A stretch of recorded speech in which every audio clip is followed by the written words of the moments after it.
What's happening, everybody? Happy New Year's Eve. Man, yeah, I wasn't planning on doing this, and I got a text this morning saying that I didn't have to work this evening, so that worked out, didn't it? Let's do a time and date check for people on the watch on the replay, if they're so gracious to do so. It is December 31st, 9 p.m. Eastern Standard Time. So I don't know what kind of crowd we're going to have tonight, but it's just going to be you and I for the next 3 hours if y'all decide to stick around. And I did find a countdown timer. Let's see if I can spotlight that here. Is that available? There we go. New Year's countdown, 2 hours, 58 minutes, and 39 seconds. That, again, is the East Coast time. So I'm running solo tonight. Ralph, co-host, is him and his lovely wife went to Ralph's mother's to ring in the new year. They do that every year. And, like I said, to be fair, I wasn't planning on being here. So when I woke up earlier this afternoon, I saw that text from one of my managers, and I was like, "Oh man, let me get a thumbnail made and see if I can get a post and get this scheduled." And what else better to do than to hang out with some friends on New Year's Eve, because I can't go to bed no time soon because I don't know if I'm working tomorrow or not. Have no idea, but we'll figure that out when we get up tomorrow if the good Lord's willing. But let's go to the chat real quick and let's welcome the kind people that have taken the time to be here so far. So first up, who do we have? Dave Orkin. What's up, Dave? He says, Happy New Year, everybody. Yeah. And Bloody Soup. Happy New Year, rockers. Yeah. Yeah, I can't believe it, man, that we're coming into 2026. That just, it's hard to fathom for me.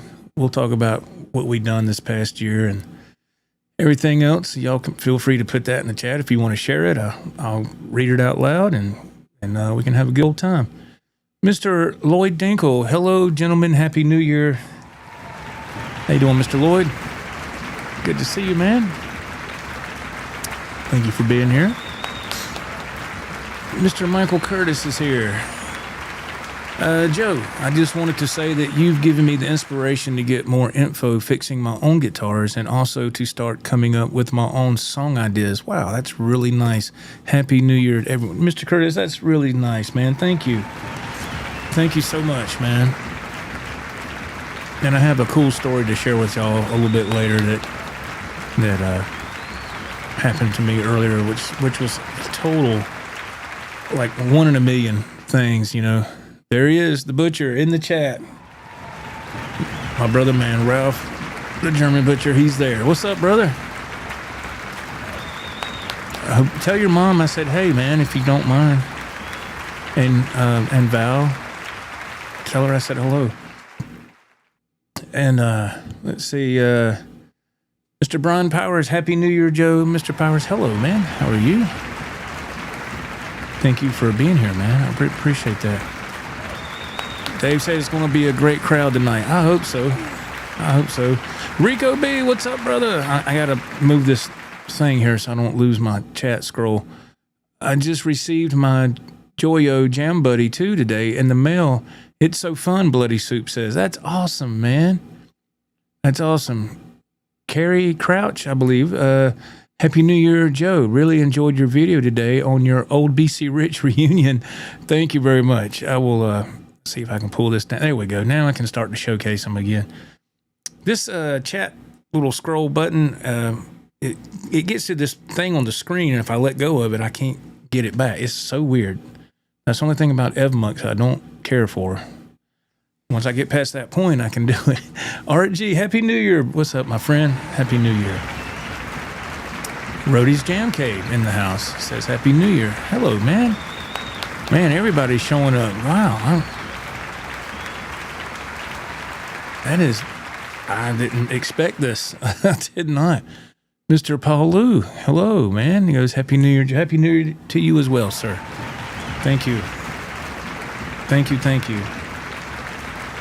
And let me scroll down a little more. Y'all keep them coming, and we got 3 hours to go. So, Brother Ted, man, good evening. Happy 2026. Brother Ted, you're 3 hours behind us.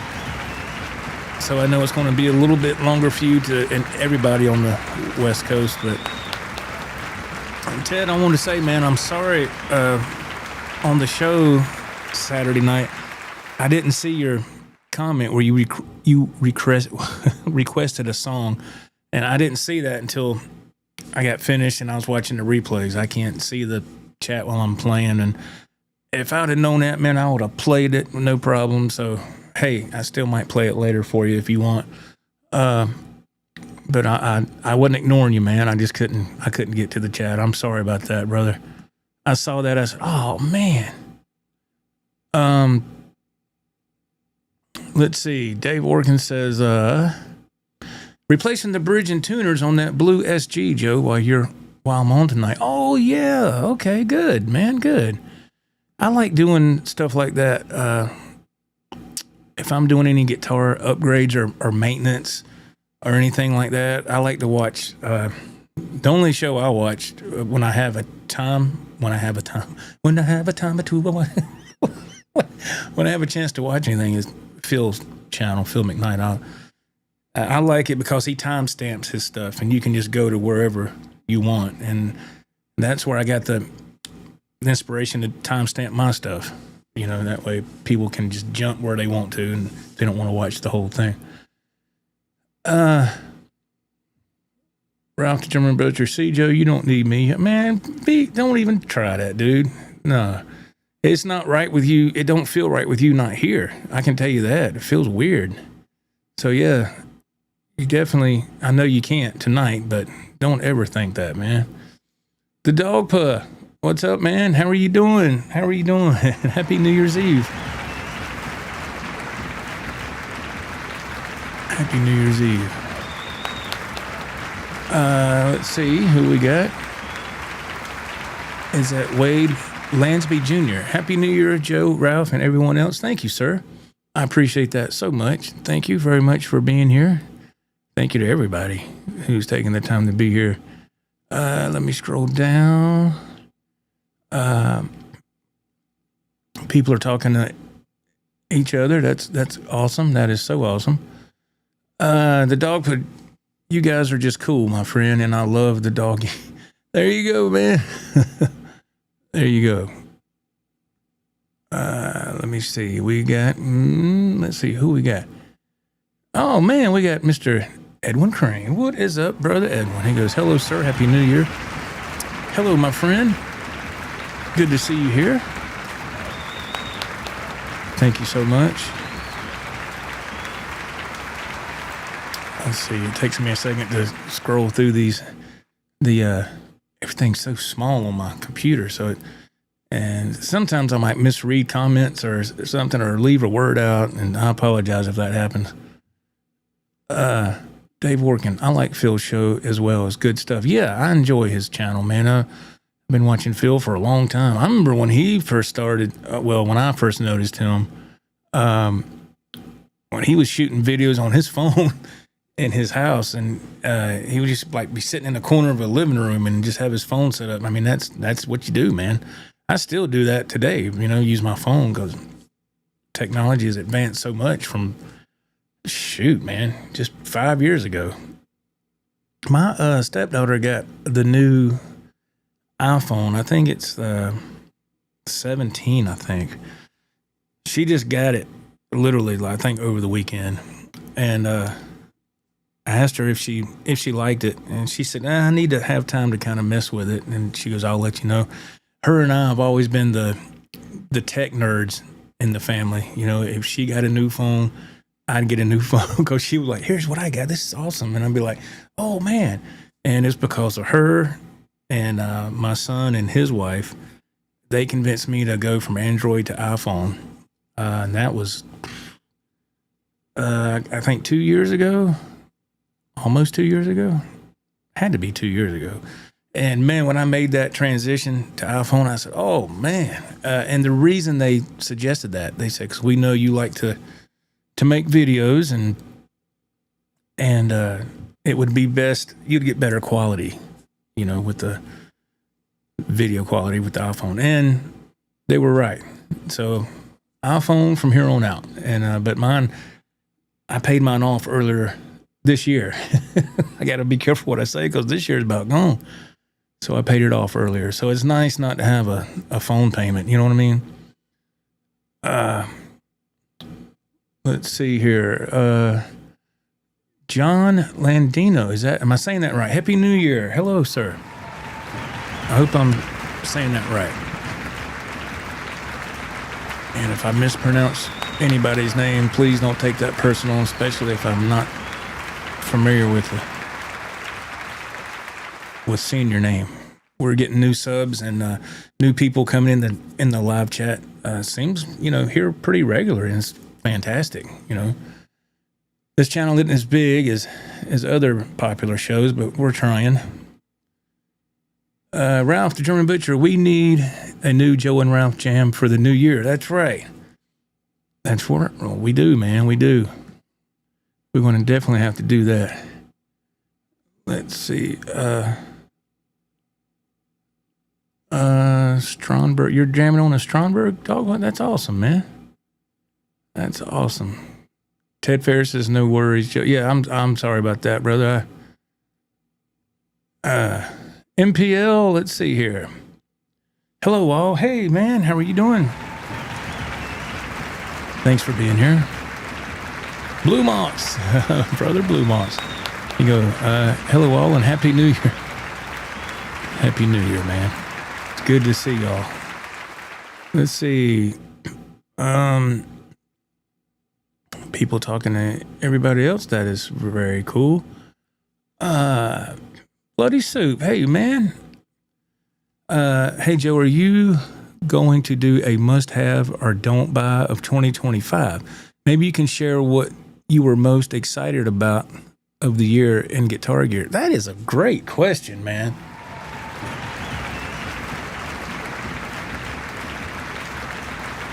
Thank you, Bloody Soup. That's great.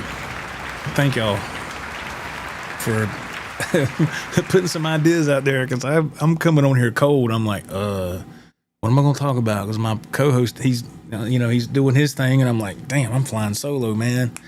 And anyway, we'll make it. Let's see. A must-have of don't buy or buy 2025. Well, okay. One thing I will say, of course, this is going to be just my opinion, right? This is just me. Everybody's different. And people, you want to agree or disagree, that's your right. For me, I think that let's start with guitars first. If you're looking for a decent guitar, depending on what you want to spend, I'm just going by my experiences, all right? I'm just me alone. I'm nobody. I'm no expert. But this year, 2025, when Ralph and I started doing the guitar shop reviews, and we started hitting it hard and heavy during the summer, and until, we're still doing it. We just got to find somewhere to go, have time to go visit. But we went to that Eastside Guitars and Drums in Greenville. I think that's the name of it. And we saw, I think his name's Bobby Bass. I think he's like the assistant manager over there. And that was when I really got introduced to PRS guitars from Eastside. And I played a John Mayer Silver Sky. It was a high tier Strat knockoff, and it was okay. That was fine. It was fine. But when I played a guitar that looked similar to these, now these aren't the real expensive one. These are the SE models. But I played one at Eastside, and I was like, whoa. And I played through that Mark Tremonti amp head. Is it MT15? I could be wrong on the name. But so if you're wanting to dip your toe into the PRS world, I would definitely say get a PRS SE.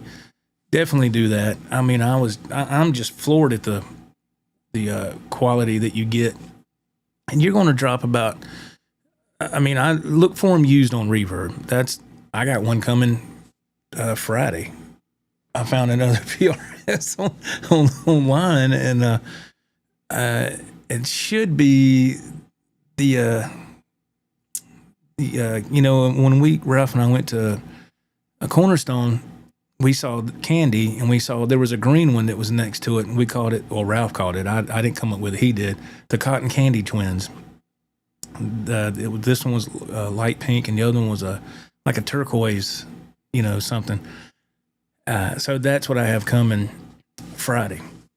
I found it on Reverb, and it was an open box. So I'm assuming somebody bought it, and they didn't care for it, and they took it back to the store. I don't know, but the reviews, the seller it's in 6 digits, man. I mean, they got thousands upon thousands of positive reviews, so no problem there. And I think I've ordered from them before. I can't remember. I've ordered from so many people on Reverb, but anyway, if you're wanting to try PRS, I definitely say start with the SE line. That's a do. Definitely do that. Absolutely. Okay, if you want to go into the lower tier, so you're gonna pay anywhere from it depends. Like I said, used, just say $550 to $650. Just ballparking here, just from my experiences. So that's pretty good. Let's say that you can't afford that, and you're like, all right, I still want something kind of decent. The Firefly guitars are a good way to go. Now, I know, let me finish. Some people are like, oh, hell no. No, let me finish. Those are still great guitars. And yes, you have to do some upgrades on them. You got to replace that Floyd Rose with a quality Floyd Rose. Replace those posts with upgraded Floyd Rose 1000 post. You can get them on Amazon or Amazon or eBay. So I think the Firefly is a good way to go if you're on a strict budget. You have to do those upgrades if you're using a Floyd a lot, and it makes a difference. So that, to me, that's a definite yes. Try that. I do, as Bloody Suit would say. Let's see what else. Oh, another far as gear is concerned, another do is the Friedman IRD. I've had a lot of people ask me, what are you using when you play live on your stream? It's the Friedman IRD. It has 2, I think it's 12 AX7 tubes in there. So it's that's where it's coming from right there. And then that goes into a pedal board, and out of that into this Rodecaster Pro 2. And so the Friedman IRD is a definite must if you're looking for some cool, just a whole world changing of, for your sound and all. It was for me. But a lot of stuff also, with the more stuff you get, the more you're going to have to put time in to learn your gear, to understand it. It takes time. And the only thing I can tell you is you just got to get in your musical room or whatever and just lock down and mess with it. Start doing test runs and just experimenting. That's the only way you want to learn. And yeah, so I'm trying to think of some don'ts, and I can't think of any right offhand. I really can't. I can't think of anything that I bought and sent back or was unhappy with. Let's see. Let me scroll down. Wow, everybody's. Oh, that's good. Okay, let's see here. Hey, Fruitcake Tony, what's going on, man? Happy 2026, he says. Yeah, man. I don't never get to do this. I don't know if this is the first time I've got to do this or what. I'm always on the road, but this is nice. It's a nice change, Jimmy Z, what is going on, Jimmy Z? Hey guys, Happy New Year. What is going on? How are you? Mr. Mick. Hey, Mr. Mick. How are you? Let's see here.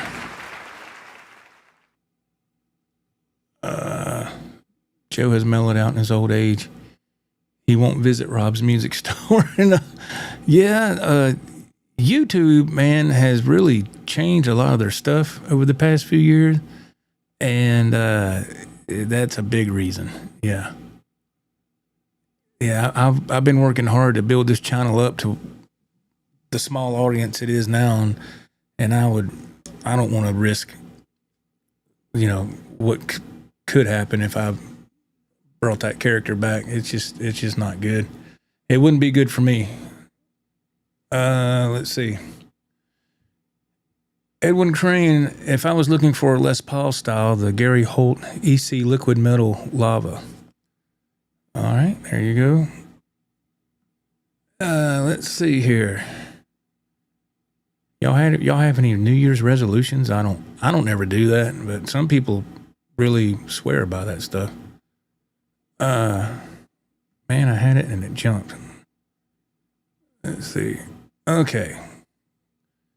Ted Fair comments. He goes, PRS, SC, NF3, and NF53 are absolutely my favorite guitars at the moment.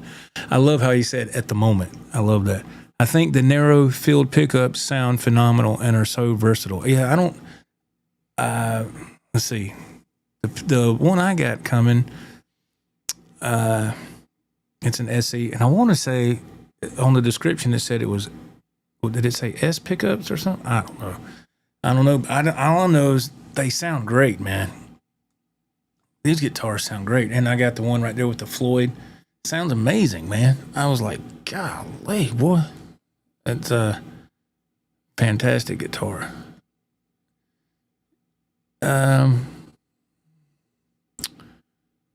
Let's see. Let me go down here.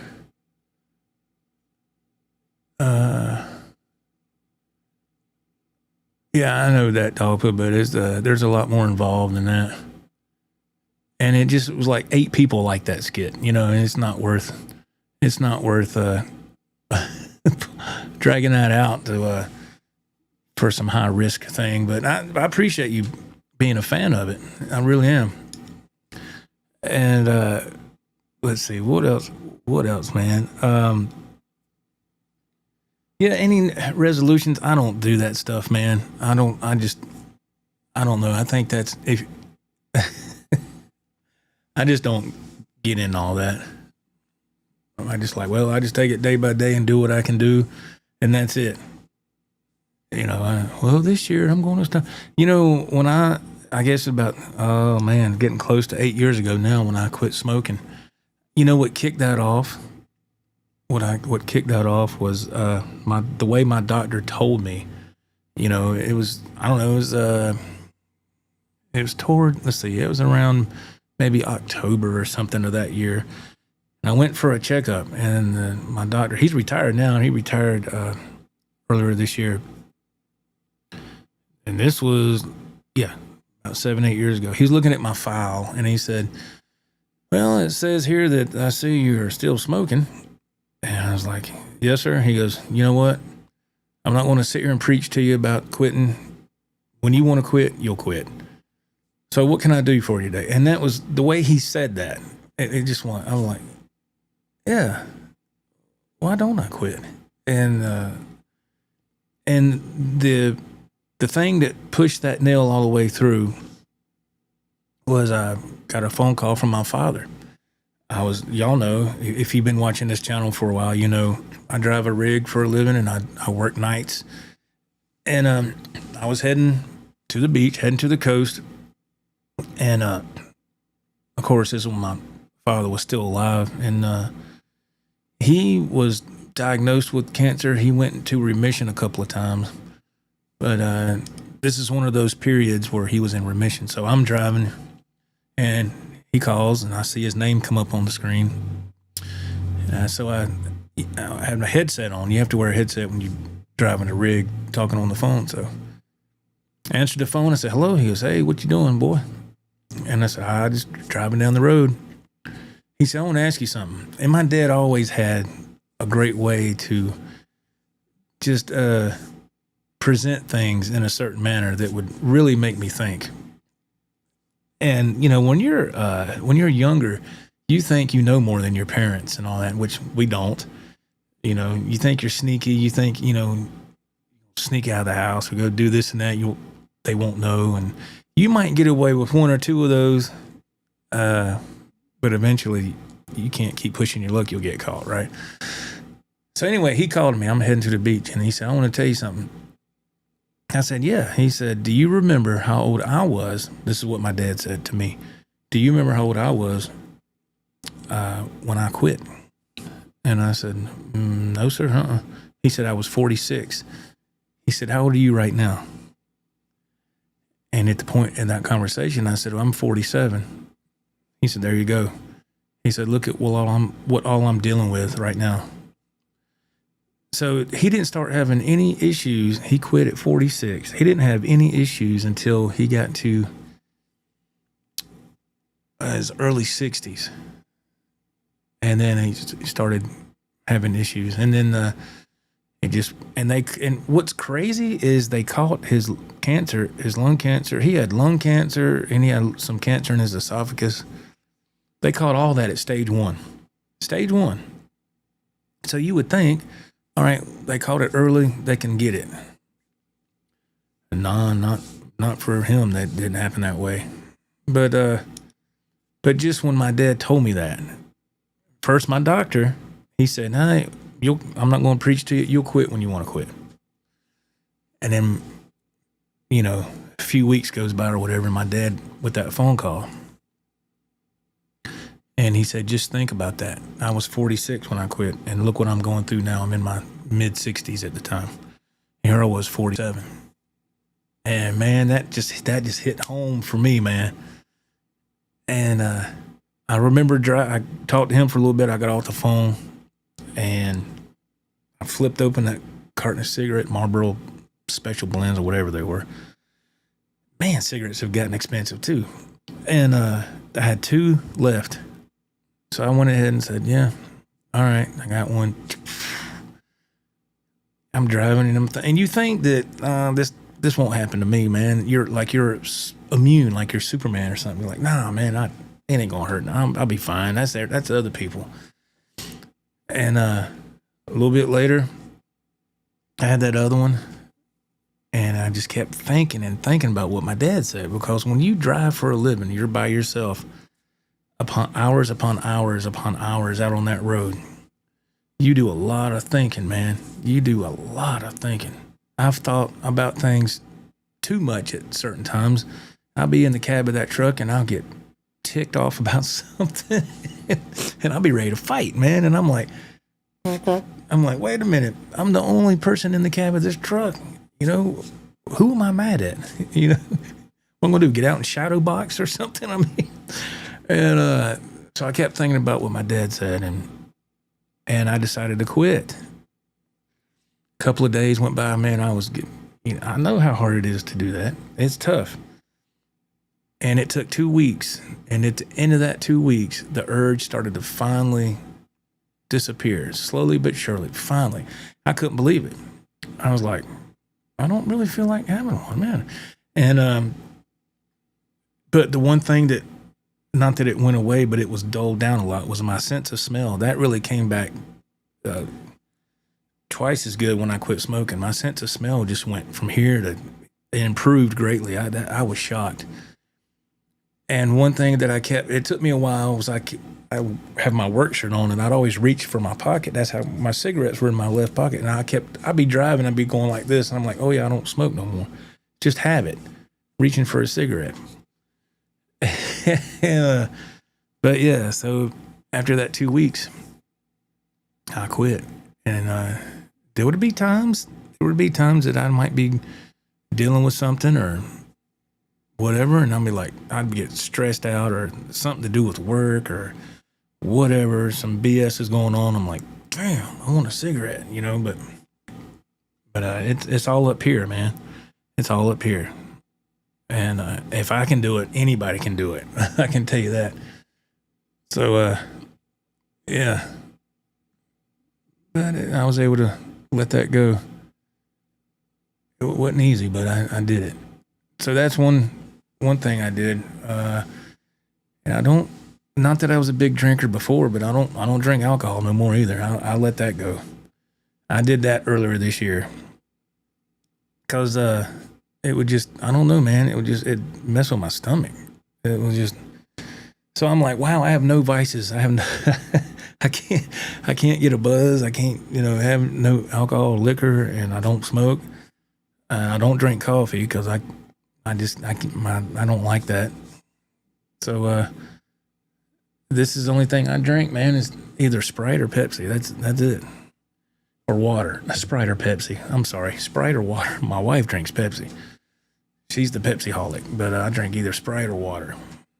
And that's because of my kidney issues, so that's it. So I don't have any resolutions. That's why I went around the long way to tell you that. And I don't need to wait for a new year to decide to, I need to change something. If I want to change it, I'll do it right then and there. But that's just me. Just me. Mr. Mick, Joe, all of your guitars are tuned to E standard. Do you just use the drop pedal if you play a song that's in E flat? Yes, sir. You are correct. That is correct. I keep all my guitars in E standard, yes. I'm sorry for that delayed response.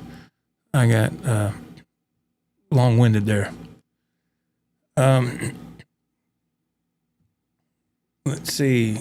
Jimmy Z, I'm not super into resolutions, the resolution thing either, I guess. But there are things I want to improve on. Getting some pounds off. I got a Bible on audio for Christmas. I want to get into that, etc. Hey, man, that's fantastic. That's fantastic, Jimmy. There's nothing wrong with doing what you can to improve your health. I don't care what time of the year that is. It's we only have one life. And I was telling my mom the other day, I said, now that I got nicotine completely out of my system, I can't stand to be around cigarette smoke at all. It's disgusting. I can't. I'm like, oh my God, I can't believe I did that for the amount of years that I did. I don't know. I was just dumb. And you get older and you get a little wiser and you're like, you know what? I need to stop doing that and figure something, try to do something a little better so I can be here a little longer. The dog nicotine and THC are not bad for you. Smoking can kill you, however. Yeah, I mean, it's, I'm not a doctor. I just know that it wasn't working for me. Let's see here. Let me go down. Time Surfing Alien. He goes, Happy New Year, brother. Happy New Year, man. We're just talking about what we've done this past year. If anybody has any resolutions, feel free to put that in the chat. Or if you have any experiences this year that you want to share, it could be guitar related. It could be whatever. It doesn't matter. Whatever you feel comfortable doing, if you want to share it, please share it. And I feel like this is like a group, like, welcome to the group. This is like a warm hug that we get. You know what I mean, man. Let's see here. Time Surfing Alien, he says, I've been able to smell water. Being able to smell water was the amazing thing to me after I stopped smoking. Yeah. It's incredible. When I decided to quit, and that's the thing. A person has to want to do it. When somebody, I'm not going to preach to somebody and say, you shouldn't be doing. I'm not doing that, man. I heard enough of that in my life too when I was growing up, and I was like, that's the last thing I want to hear is somebody telling me not to do something or whatever. And but when I was in the process of quitting, I had quit, but it had been like maybe 2 weeks, maybe a month when I was into the quitting smoking. And I went to Walmart it was on a Friday or Saturday afternoon. It was beautiful outside. It was warm. And I always park on the lawn and garden side of Walmart. I don't want to be in the middle of that parking lot where all the people, all the hustle and bustle. I don't want to be around that.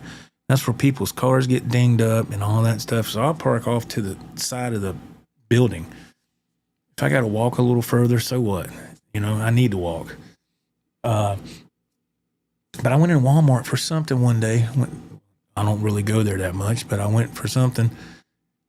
Again, this is when I had been quit smoking for maybe a month, about 8 years ago. So I'm coming out of the lawn and garden. The doors open up. I'm pushing my cart. And as soon as I got outside, boom, I smelled cigarette smoke. I smelled it right away. And I was like, looking, I'm like, is there somebody in lawn and garden back here smoking? And I didn't see anybody. So I just kept on walking, and I went out the exit, the chain link exit there, went out, and I just happened to look over to my right because now the smell was getting a little stronger. But there was a guy sitting in the car way down. There's a little shopping strip plaza next to Walmart. He wasn't that far out, but he was on kind of halfway over that in that direction. He had his arm out of his window, smoking a cigarette, and the wind wasn't blowing real hard that day for whatever reason. It just kind of lingered, and I smelt that. As soon as I walked out of Walmart, it hit me that quick. I was amazed. That's when I knew. I said, man, my sense of smell is really improved a lot. But I'm not going to lie to you. When I smelt that, because I, hadn't been quit long, maybe a month. When I smelt that, I said, oh, man, I want a cigarette. That smells so good. And now that I haven't smoked in about 8 years, I cannot stand the smell of it. Look, if you smoke, this isn't nothing against nobody that smokes, because my wife, she still smokes. So this isn't I'm just telling you about me, all right? So this isn't toward anybody that smokes at all. And Evan says, great job, Joe. Thank you, man. Yeah, that's I haven't done a lot of achievements in my life. I'm not one of those people that there's people that do all these great things but they have a lot of money and they do I'm not one of those people. But that's one thing I am proud of, that I can say I stuck to my guns and I dropped that habit. And Mr. Ted Ferry says, good on you, Joe. Money is better spent on guitars than cigarettes and alcohol. Yeah, man. Yeah, I mean, it took me a little longer to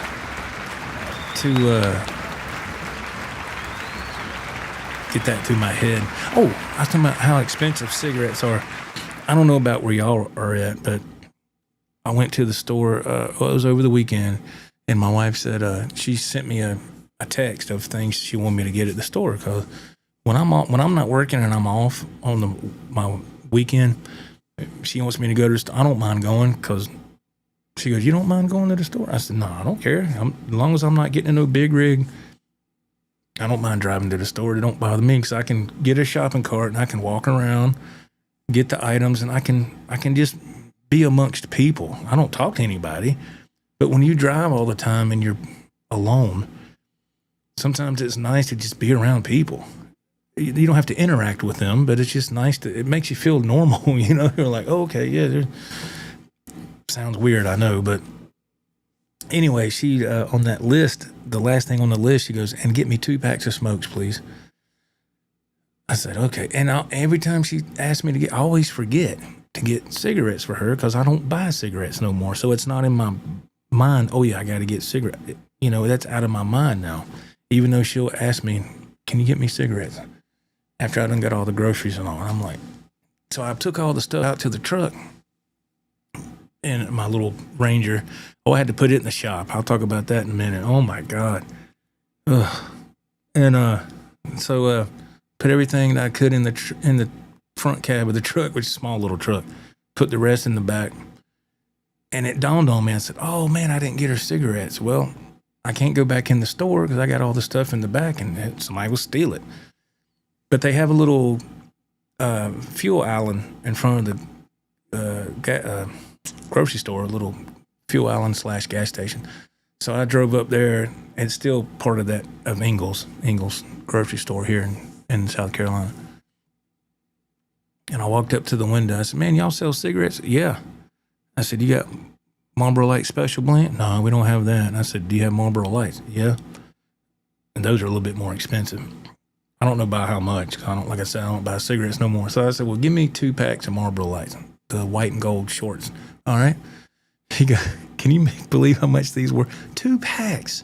$21 and some change. I was like, good God. I remember when I was a young man, this is in the early 90s, if I ever were to get a carton of cigarette, it was 20. I remember when it went from $20 to $25 in that span of time.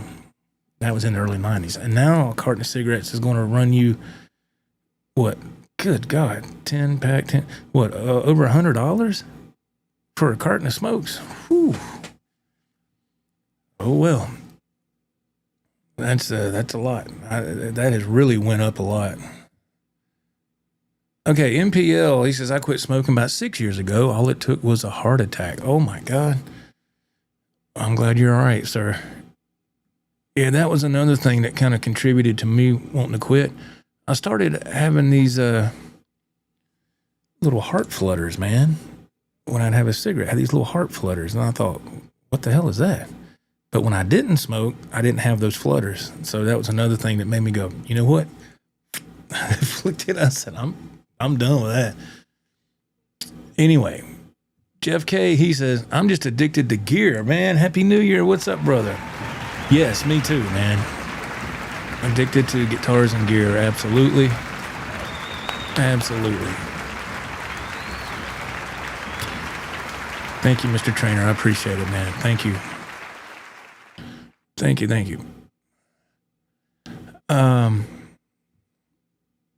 Jimmy Z, he says, for a lot of us, guitars are our drug, our vice is music and musical instruments. Yes, absolutely. Isn't that nice, though? It's nice that, it's nice, just for me personally, it's nice to know that if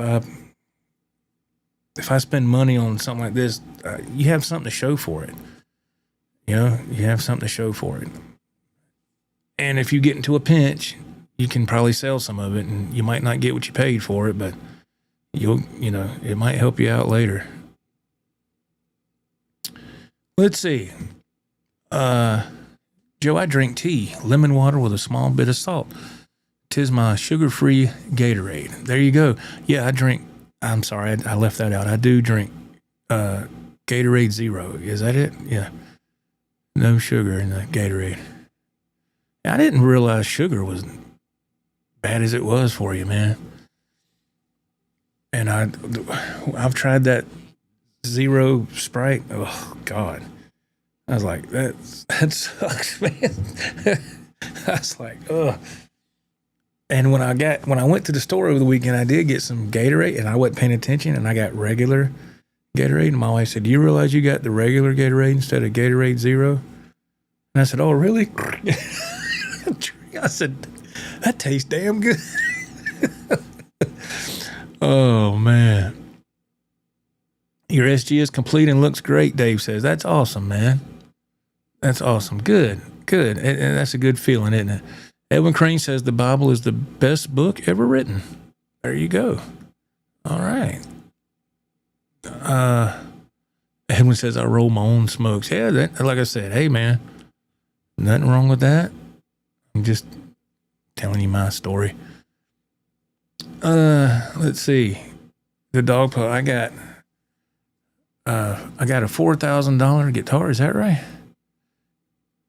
The last couple of years, I'm about to do a custom made one. Talk about an addiction. Oh, you got a $4,000 guitar and a $10,000 guitar? Whoo, man. I tell you, hear you, Dolphin. You got some money tied up in guitars, boy. Dang. Let's see. Dolphin says, always park far away as possible. Makes me walk. Yeah, there's nothing wrong with that, man. Nothing wrong with walking a little bit. And with me driving for a living, I need to walk,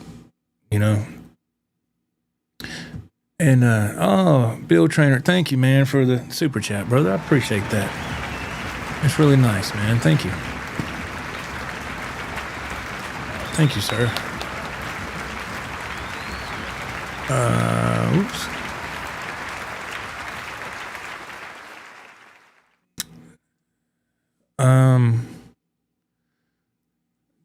What? Dog, I don't quite understand that question.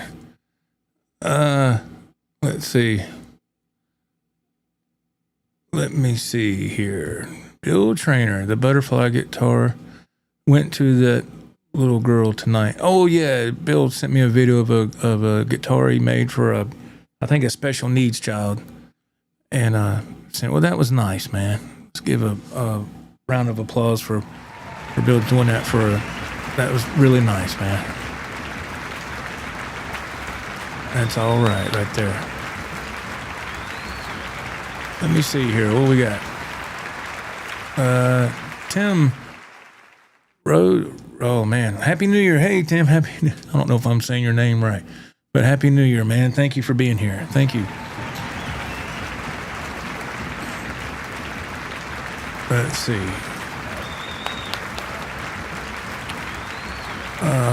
Oops. Okay, let's see if I can highlight Bloody Soup's comment. He says, yeah, I got a bad habit. I do need to stop smoking for sure. I do roll my own, so it's way cheaper. Yeah, man, like I said, I'm not on here barking at anybody, telling you what you need to do and what you don't need to do. Just sharing my story. Let's see. Yeah, oh, wow. Time Surfing Alien said, I can remember a pack of Marlboro was 65 cents. 65 cents? Man, this is how I would cheat the system for a short amount of time when I was in high school. So I wasn't old enough to buy cigarettes. But I worked at this, it was called Fish Fair. It was a seafood restaurant. And I worked there part-time. It really on Friday and Saturday night. Sometimes Thursday, Friday, and Saturday. But you remember cigarette machines? Remember that? We all know what that is. We remember that. But in the little waiting area of that restaurant, you'd come in the main doors and they had like some seating areas. And then, when you have to put your name on the clipboard, they'd come out there and say, all right, party is 7 for Smith. And then everybody get up and come in the main part of the restaurant and go sit down.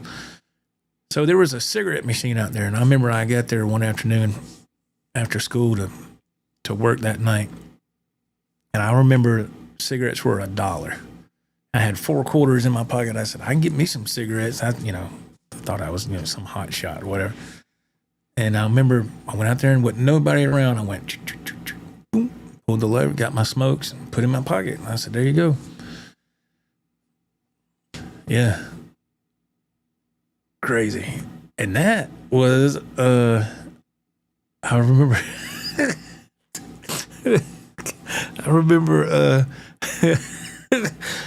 that was the first time I heard, let's see, okay, let me preface this. Okay, I was in high school, so I was like 17.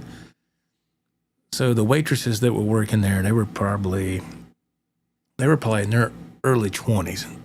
So when you're like 17, 18, somebody that's 25 or 22, that's a pretty big jump. That you're like, man, they're okay, they're grown up. They're they're in the real world. They're older, So I was working there, and that was the first time I heard young ladies like that talking a certain way.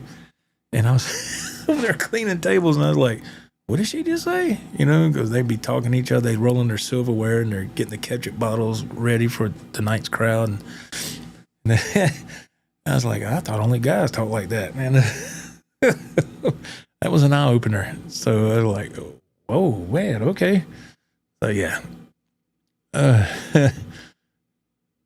Pablo Winscabar, what is going on, man?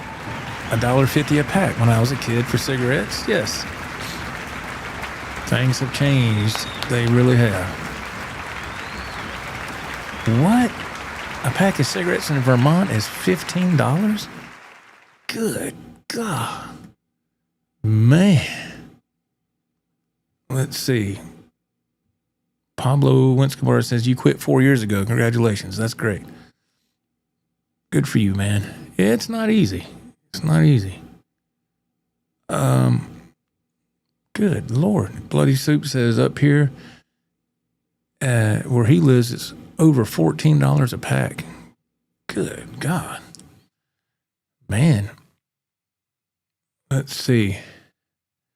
Bill Trainer, when you were a kid, he says cigarettes were 59 cents. Oh, back when you, okay. Yeah. And sometimes sometimes I'll get on YouTube when I'm laying down if I'm trying to fall asleep or whatever. And I'll look at, what's that YouTube channel called? Recollection Road. Y'all know what I'm talking about? You have to know. This channel has millions of subs. Recollection Road. And I'll sit there and look at that sometimes and it'll say, it makes me feel old because it'll say Christmas in the 80s or Christmas in the 70s or even Christmas in the 50s, you know, and the guy has a great voice for narration and he has a bunch of still photos that he'll show on these videos. And a lot of those videos are, I believe, are from his personal photo albums when he was a child. I'm guessing. I want to say he said that at one time, but I can't be 100% sure on that. But I love looking at stuff like that, how things were back in a certain time and how things are now. It's, oh my gosh, man. I mean, that's why I say I think social media has a lot to blame for that. I mean, there's people out there doing so much stupid stuff for clicks and views. I'm like, what are you doing, man? Do you not have any self-respect? I mean, but I like watching that Recollection Road, watching how things were. Because I was like, oh, yeah, I remember when cars looked like that, you know, and just like my parents or when they're watching. My mom, she still watches them old shows that I remember her watching when I was a teenager. That's one good thing about streaming services. You know, she'll watch. I was over there. Well, I went today to take her laundry back to where my wife did her laundry last night. And then I went to my mom's the day before to pick it up. You know what show she was watching? She was watching Columbo. I said, damn, I remember when she watched that when I was young. And then she always watched Matlock all the time. And see, when I was growing up, these were the shows that were on TV when I was growing up. We're just going down my own recollection road. How about that? We got over 2 hours to go, and I'm running solo, right? So,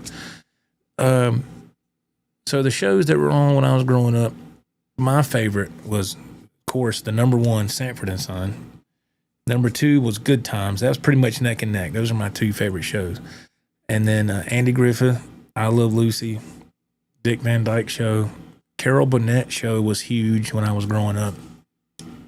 I was watching different clips of the Carol Burnett Show actually a few nights ago. Tim Conway and Harvey Korman. I mean, that's classic, great comedy, man. Good stuff that's, you know, really funny. And you just don't see stuff like that no more, man. Everything now is upside down, man. It's reality this, reality that. I don't watch none of that stuff, man. I don't watch none of that stuff. So I watch old shows that like what my mom's doing. She stays in that world of watching certain shows. 50 cents a pack. Yeah, when you started, that's right. Yeah. We're talking about prices of things back then till now, and price of cigarettes. I mean, God, can you imagine how different the price of automobiles have jumped? The dog pile. I remember the couple of weeks I smoked cigarettes in 1974. They were 25 cents a pack. Yeah. Time surfing alien. Gas was 69 cents when I was 16. When I was, I saw this one time, time surfing alien. I was 21, I think 21. and I saw this one convenience store in Spartanburg. It was the only one that had gas this low. Everybody else was, I think, at $1. But this one convenience store had gas for 75 cents a gallon. They had it like that for maybe 2 or 3 days, and it jumped.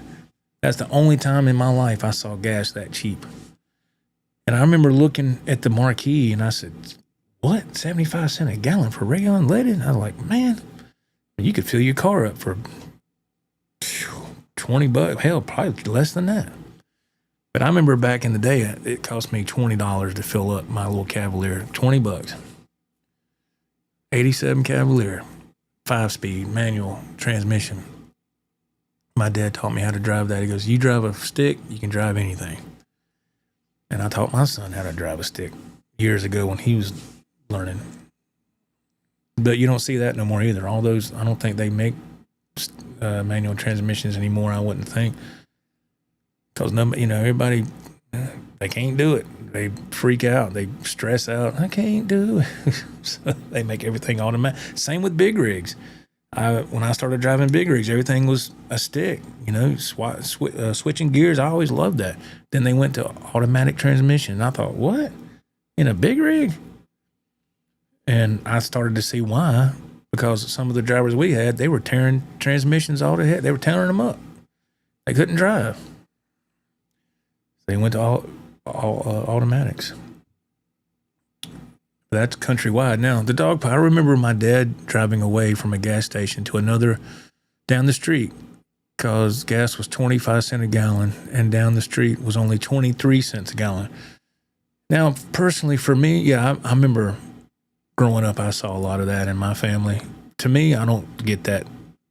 I'm not that tight about it.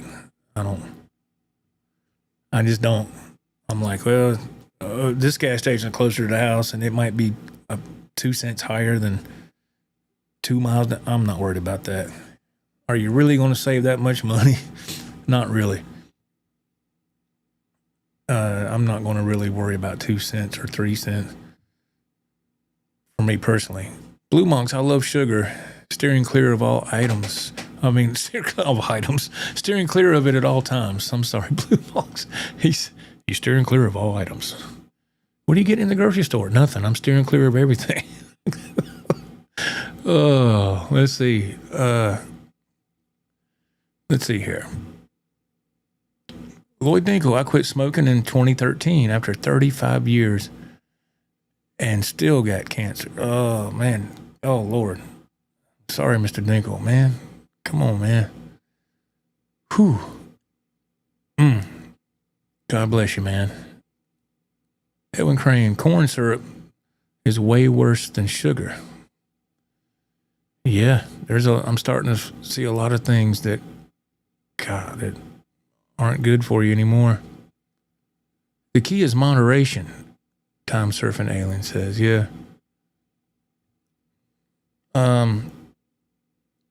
Let's see. I know I'm behind. I'm trying to catch up, y'all. The Dolphin says, I love pizza and beer and apple pie with ice cream, but all I eat now is meat. Oh, man. Are you doing that carnivore diet thing? I personally, I could stand to lose about 25 pounds. But to eat meat only, man, I love steaks and I love potatoes and gravy, and I love a hot dog on a hot dog bun. I love burgers with a bun, and that's a big downfall for me. But moderation is right.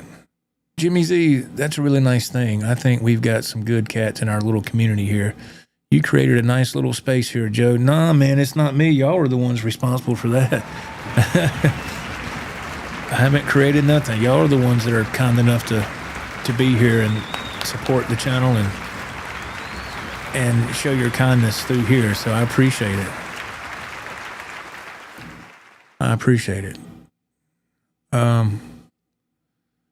Let me scroll down here. We got Brother Ted Fair chimes in. He says, these stories remind me of a friend who had a fake ID in high school. He probably had the town record for alcohol sales. That's something I never had the nerve to do, man. I never had a fake ID. I never did none of that. I never partied or nothing in school, man. I just didn't do it. I think because if my if my dad would have caught me doing that, it'd have been over with, man. It'd have been over. And so I knew I had friends that would, come on, man, we're going to party. And I said, no, I'm good. Where are you going? I'm going to go upstairs and I'm going to jam. You going to do what? I said, I'm going to go up here and jam. Man, that's all you care about, that stupid guitar crap. And I'm like, well, that's what I like to do. And it's still like that today. I think all of us are kind of like that. We all have that in common, I believe. Scott, no, it just says at South Carolina. Okay, let's see. Enjoying the show and conversation tonight as we wait for the New Year's arrival. Thank you at South Carolina, 007. Is that Scott from South Carolina? Everybody's name has changed. Not everybody, but I think YouTube done that too. Edwin says you've been watching a lot of old Burt Reynolds movies lately. Yeah. Sometimes I'll watch some of that old stuff. Let's see. Edwin Crane, double clutch. They can't. Oh, people with driving manual transmissions. Yeah. Tim Conway. Yes. Bill Trainer. Yeah. Tim Conway. That's I love watching that. I just remember watching that stuff when I was growing up, and it was that's just how it was. And now it's you know, when you go through life, you know how you can just tell when things are changing. You know, things are a certain way when you're a kid, and you wake up Christmas morning, you run downstairs or wherever to see what Santa brought you, and you get a little older, and you notice things are changing, but you're like, okay, I'm still got youth on my side. And you get a little bit older, you might get married, or well, let me back up. You might be dating somebody for a long time, and then people in the family are like, y'all been together a while, you gonna get married? And you're like, married? You know, things start changing a little bit, and you're like, yeah, I think so. And you have those family get-togethers like at Christmas, like what my family always did at Christmas Eve. I would see certain parts of the family only once a year. That was it. And, you would, I would see other cousins my age, and as time went on, you're like, And then my parents had that Christmas Eve party every year until it got to where they couldn't do it no more. And then, people in the family either passed on, the kids, like me, everybody grew up and everything kind of splintered off. And you're like, all right. And then you start seeing your parents get old. You start seeing your parents, their hair is turning gray. And then what my dad went through with cancer and all this and that. And the next thing I know, here I am, I'm 55 years old. I know I just jumped ahead a lot, and you're like, but in my mind, I still feel 27 or whatever.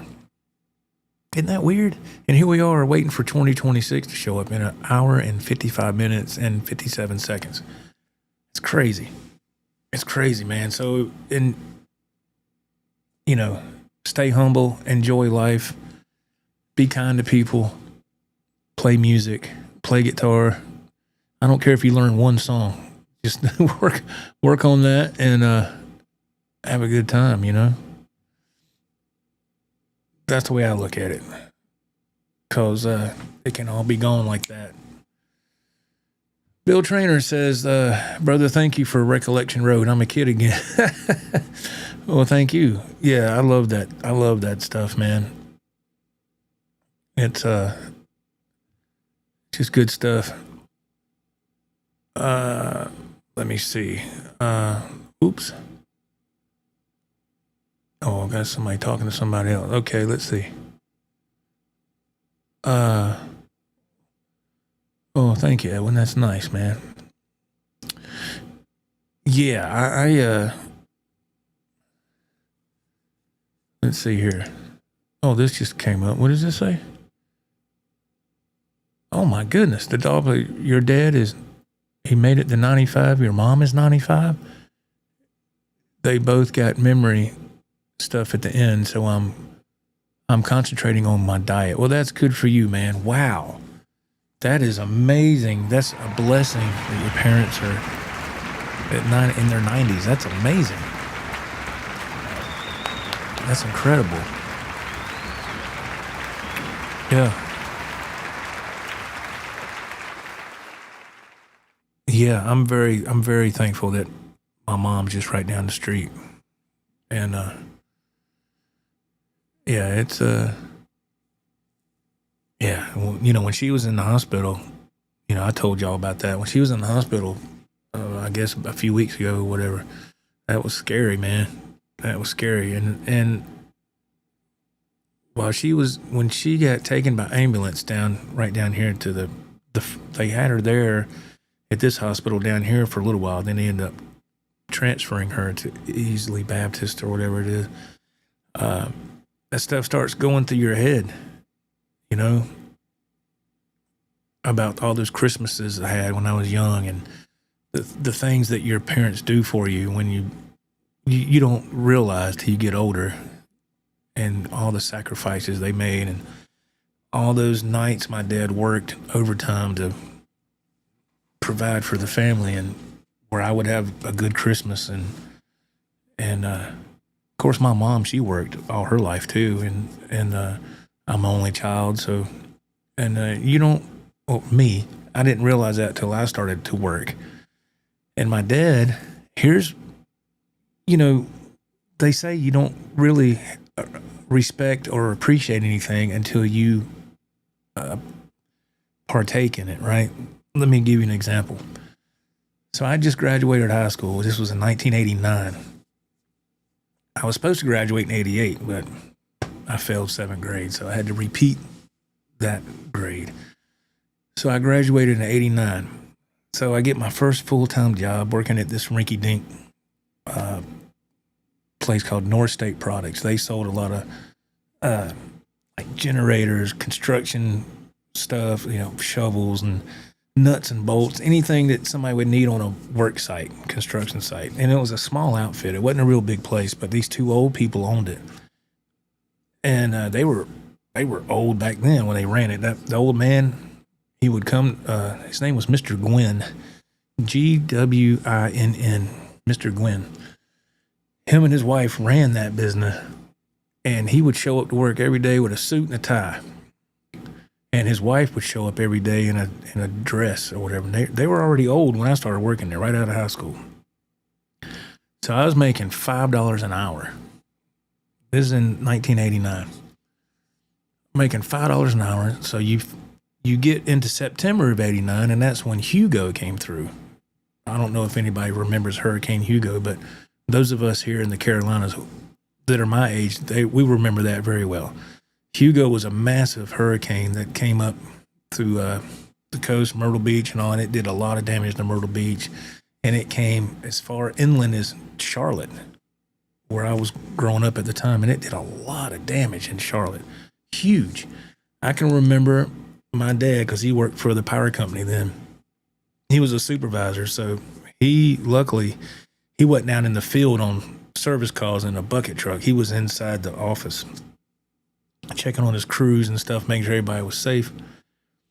And I remember when the night before they were talking about, well, it might come this way, because there was a chance it could come hit Charlotte, or it might go north and miss us. So you didn't know. And of course, hurricanes always hit in the middle of the night. That's just how stuff does. So I went to bed that night. I said, man, ain't nothing going to happen. You know, I went to bed. And my mom come up there, and it was about, I don't know, 3 in the morning, 2 in the morning. She waking me up. And Joe, get up. I went, huh? And all you could hear was that. That's all you could hear, man. The windows are rattling, and I looked, and I thought I was dreaming for a second. And I looked, and she was holding a candle in a candle holder, and like it's some horror movie or something, you know, because all the power was out. So she's holding it. She goes, you need to come downstairs right now. So we started going downstairs, went down the first flight of steps. You're in the living room. I looked out. My mom had the blinds closed, but I wanted to look. So I peeked out the blinds, and the trees in the front yard were like this. They were laid over, and that wind was just, and I was like, oh my God, my dad's out in this mess, you know? And then we went down the next set of steps. Now we're in the den. So we're down there. And the one thing that never failed was the phone line. Of course, there was a landline. We had a phone on the wall, pick it up, and do. None of this wireless crap even existed.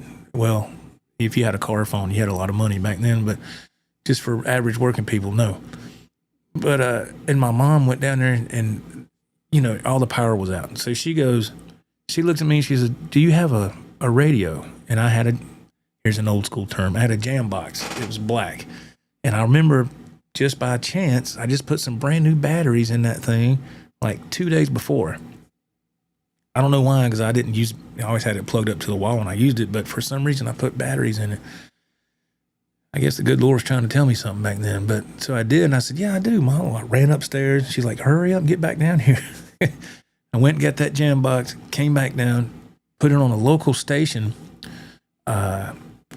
I think it was was it WROQ or something? 95 WROQ? I don't know. I don't remember. Some Charlotte station. And no stations were playing music. None. They were all talking. The DJs, because a lot of them couldn't go home. They couldn't leave because it was too dangerous. And all you heard was that emergency broadcast system that, I hate hearing that noise. And then, this is not a test. If you're inside, please stay inside. All that was going, that's all you heard. And the DJ was like, all right, we're here. And if you're inside, stay. You heard that just for the longest time. So that's how Hugo was. Hugo was bad. So the reason I said I started to experience just a tiny bit of what my dad went through to provide a living.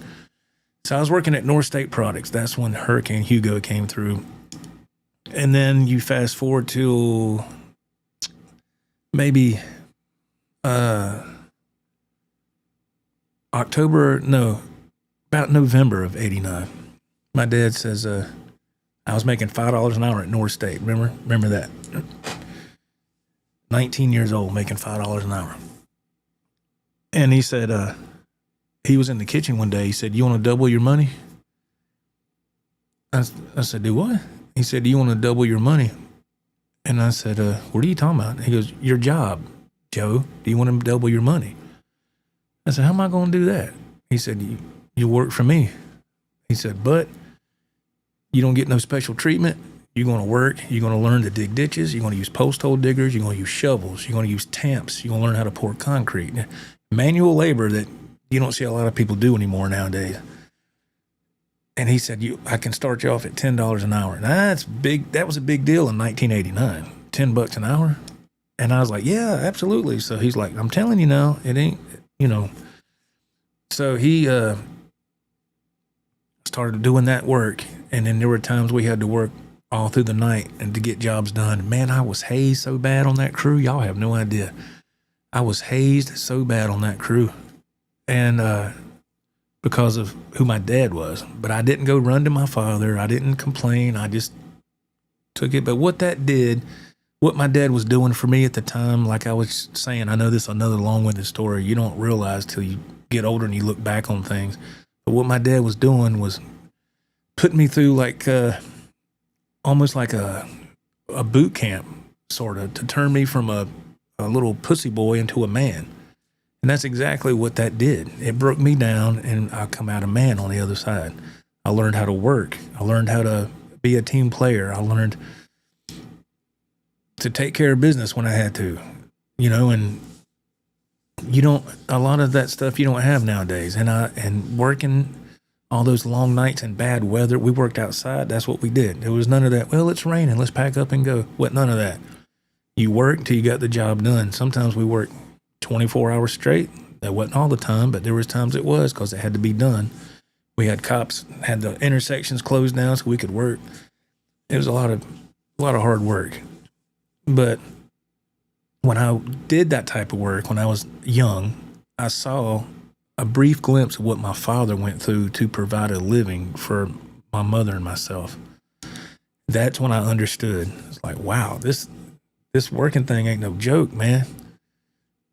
So, you know, I got all kind of stories like that. But I remember, man, it was tough. It was tough. You know, it wasn't easy, but I learned. And just how that was. Hugo was bad, Edwin says. Yeah, it was. It sure was. Let me see. Oh, man, we're out here. Let's see. Did I miss something? Okay, here we go. Let's get back to the comments. Ted Fair says, I can relate. My dad had 3 jobs providing for the family in the 70s. Bottling milk at a dairy. That's ironic, because I haul milk now. Working in heating and air conditioning and the fire department. I don't know anyone who does that now. You know, I tell you, man, my heart goes out to single moms, man. I don't see how they do it. There's I don't know this person, but where was I at one time? Wasn't a mall or nothing. It wasn't nothing like that. It was maybe it was Walmart or something, because I don't go anywhere outside of town. I just stay close by. But I think I was at Walmart getting something, and I happened to see that same woman. She had like 3 kids. And I thought, phew. And you can tell she's a single mom. And I said, man, I bet that woman has no time for herself. She don't have time to do nothing except working at a grocery store, trying to make ends meet and supporting those 3 kids. I was like, man, I don't see, that's tough, man. That is tough. Let's see. Chief Play Stuff. Hello. How are you? I don't recognize that name, but welcome, man.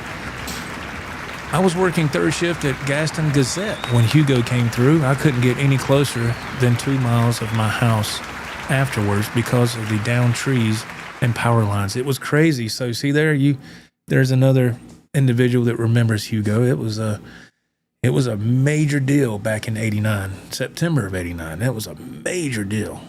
I didn't see my dad for like a month, you know, because he was having to go out in the field and work and help his crews. So it wasn't no joke. Let me see if I can get this to move. Let's see. Blue Monks, he goes, I still do manual labor, just selective. Yeah, I understand, man. Yeah, I did that. I did that manual labor working outside using jackhammers. No, I was a lot younger. I was in my 20s. I couldn't do that now. My joints couldn't handle it, but I did that for a while. The one upside is I stayed skinny. I was skinny, man. God, I stayed skinny for a long time. I look at pictures and I was like, damn, I was that skinny. I was like, oh my God. Big old glasses. I was skinny. I was in shape though. I was in shape. Not now, but you just learn, man. I'm not telling y'all nothing you don't know. But you just learn when you get older. You're like, yeah, then I don't like that type of work. And I started driving big rigs, and I thought, this is amazing. Why didn't I get into this sooner? You know, I can turn the air on when I want to have the air on. I can turn the heat on. You just don't know. When I worked on that crew, it was constant. I said, hurry up. Let's move it. Move. Let's go. Come on, move. I mean, it was constant. Just, you're not moving fast enough. If you ain't going to do what I tell you to do, you can pack and get out of here. And I was like, it was like that all the time. It's like I said, it's almost like a boot camp. And so when I finally got away from that, it took a while to understand there was nobody over my shoulder to yell at me for the stupidest crap, So yeah, it took a while to kind of get my mind right again, if that's the right thing to say. But when I started to drive rigs professionally for my career, I was like, this is absolutely incredible. And it was something that that I'm halfway decent at doing. I'm not good at a lot of things at all. But driving, I've been fortunate. God has blessed me with being able to do that. And there's a lot going on when you drive, man. It's not easy. It's not easy. And I've had my share of foul ups too. You know, I'm not perfect by no means whatsoever. But it's just something that I'm able to do to make a living. And it's, you know, let's see. I was Chief 2112. I changed my name. I've been around for a minute, man. Happy New Year. Oh, yeah, man. Okay. Happy New Year to you too, sir. Like I said, I know a lot of people change their YouTube handle names. And I think that YouTube just did it automatically, maybe. I don't know. I had some people say that because YouTube did some kind of change not long ago, and people are like, oh, I don't know what's going on. And I was like, well, who is this again? I can't keep up with nobody. I'll get somebody sending me a message on Facebook Messenger, and I don't know who it is. You know, it might have their name, it might not. And I'm like, okay, who is this person again? Because I can't keep up with it.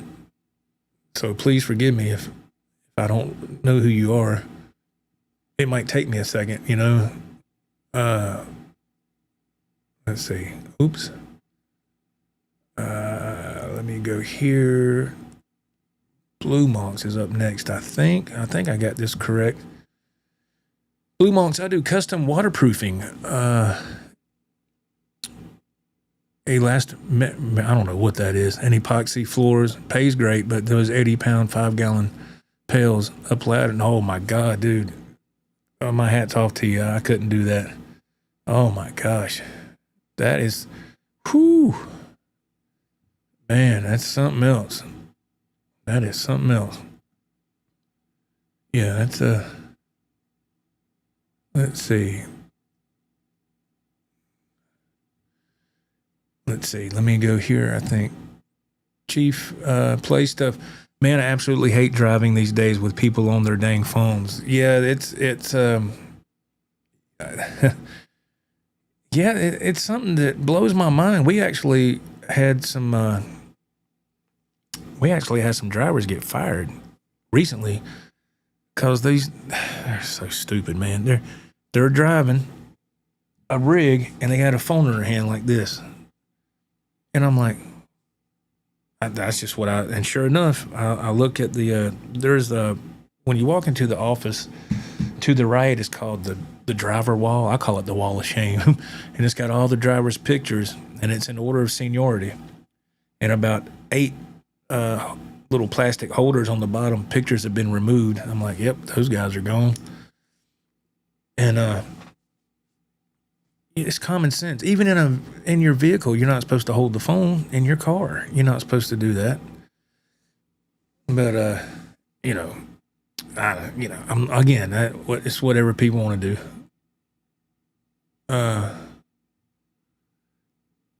Let's see. Godolphin says, I found I was well qualified to be retired. Heck yeah. That's what I'm saying. I wish I could, man. Oh, Lord. I wish I could retire. I wish I could. Not quite there yet. Oops. This thing just, let's see. I think I got this, Max Server. If your job is like basic training or boot camp, get out now. if your job's like that. And that's how it was for me back then when I was in my early 20s. It was just, but like I said, I look back on it now and I understand why my dad wanted me to do that. Well, he asked me. He didn't make me. I'm like, yeah, I'll do it because the money was good. So, but I look back on that now and I get it. In the moment back then when I was 20, 21, I didn't get it. And I thought, man, this is crazy, but I get it now. Totally get it now. And that what do they call that? That tough love, man. Ted Fair, I had to laugh. My dad recently told me my guitar playing used to give him a headache in 1986, but now he loves to hear me play. Oh, that's awesome, man. That's fantastic. Let's do a check with the countdown. Let's see where we're at so far. Are y'all ready? Here we go. For Eastern Standard Time, we have 1 hour, 34 minutes, and 24 seconds and counting. For Eastern Standard Time until 2026 is here. That is crazy. That is insane. Edwin says, I still get put on KP duty at home. That's all right, man. That's all right. That's okay. Yeah. That's what's going to happen. I think Ralph and I were talking about this not long ago, how things are now, how crazy the world is now. We're in our mid-50s, and I told Ralph, this is our last good decade, man. This is our last good decade we have.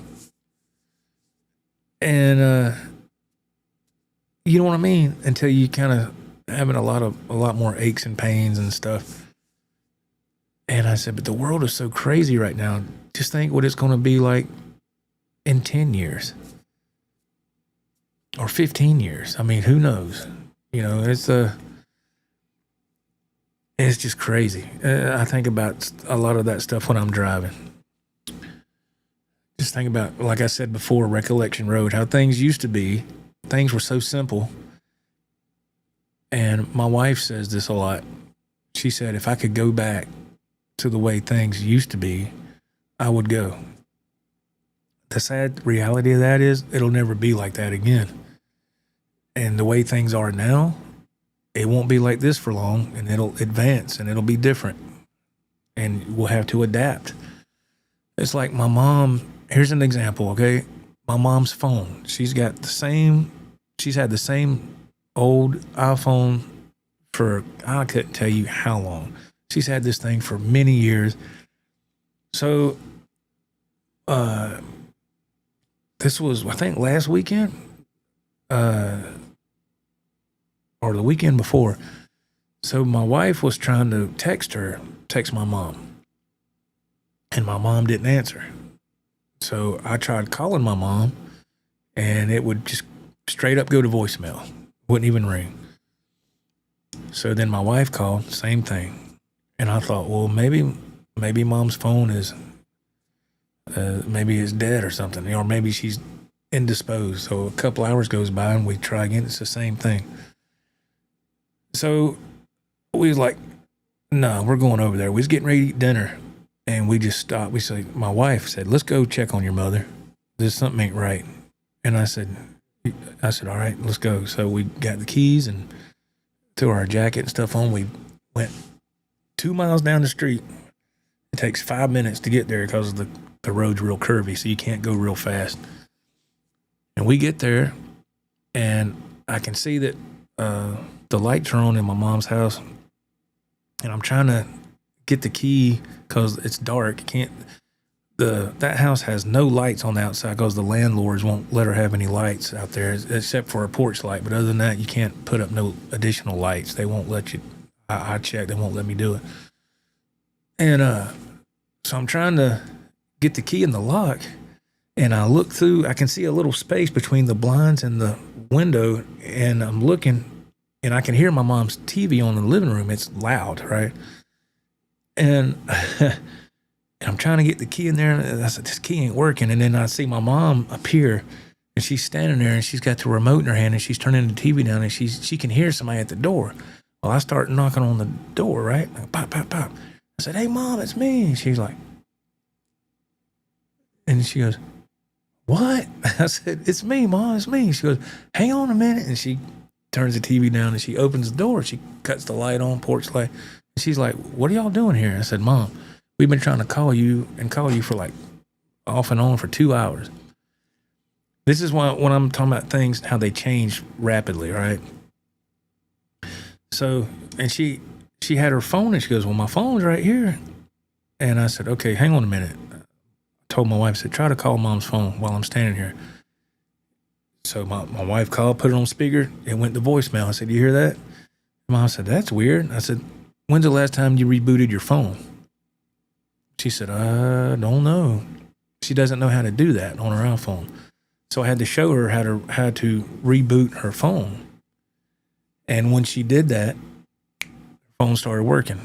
The calls came through, the texts came through, all that stuff. So it's just little things like that, how things change. And like I said, you have to adapt to change, or, you know, it could be a negative situation. So thank God she was fine. But, you know, her phone had locked up because it had been rebooted and God knows how long. So I had to show her how to do that. And she was like, I didn't know that would make a difference. I said, oh, yeah. I said, yeah, you got to reboot your phone. It's good to do it at least once a week. Hell, if not twice. You know.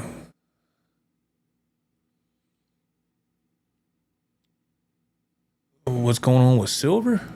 I have no idea. I don't know. I don't keep up with gold and silver. I don't know. I'm out of the loop on that, Blue Monks, to tell you the honest truth, man. If that's what you're referring to, I don't know. Rod, good evening, Rod. How are you doing, man? I think Rod is on the West Coast as well, so he's got a while to go before New Year hits them.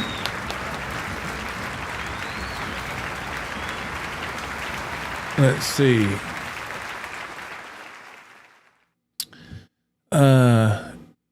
Mike, hey, that's why Android phones are better. You know what? I had an Android for years, man. I'm not here to put down Android phones at all. I had an Android for many years, and they are very user friendly. Yes, easy to power down, easy to power on. Yes. So, and my mom, I don't know why she got an iPhone all those years ago. I don't know why, but yeah, so I had to show her how to do it. And it made me nervous, man. Made my wife and I both very nervous. I was like, man, why can't I get a hold of her? Let's see. Lance, Evan, afternoon. Hello, how are you? Lance, how are you doing?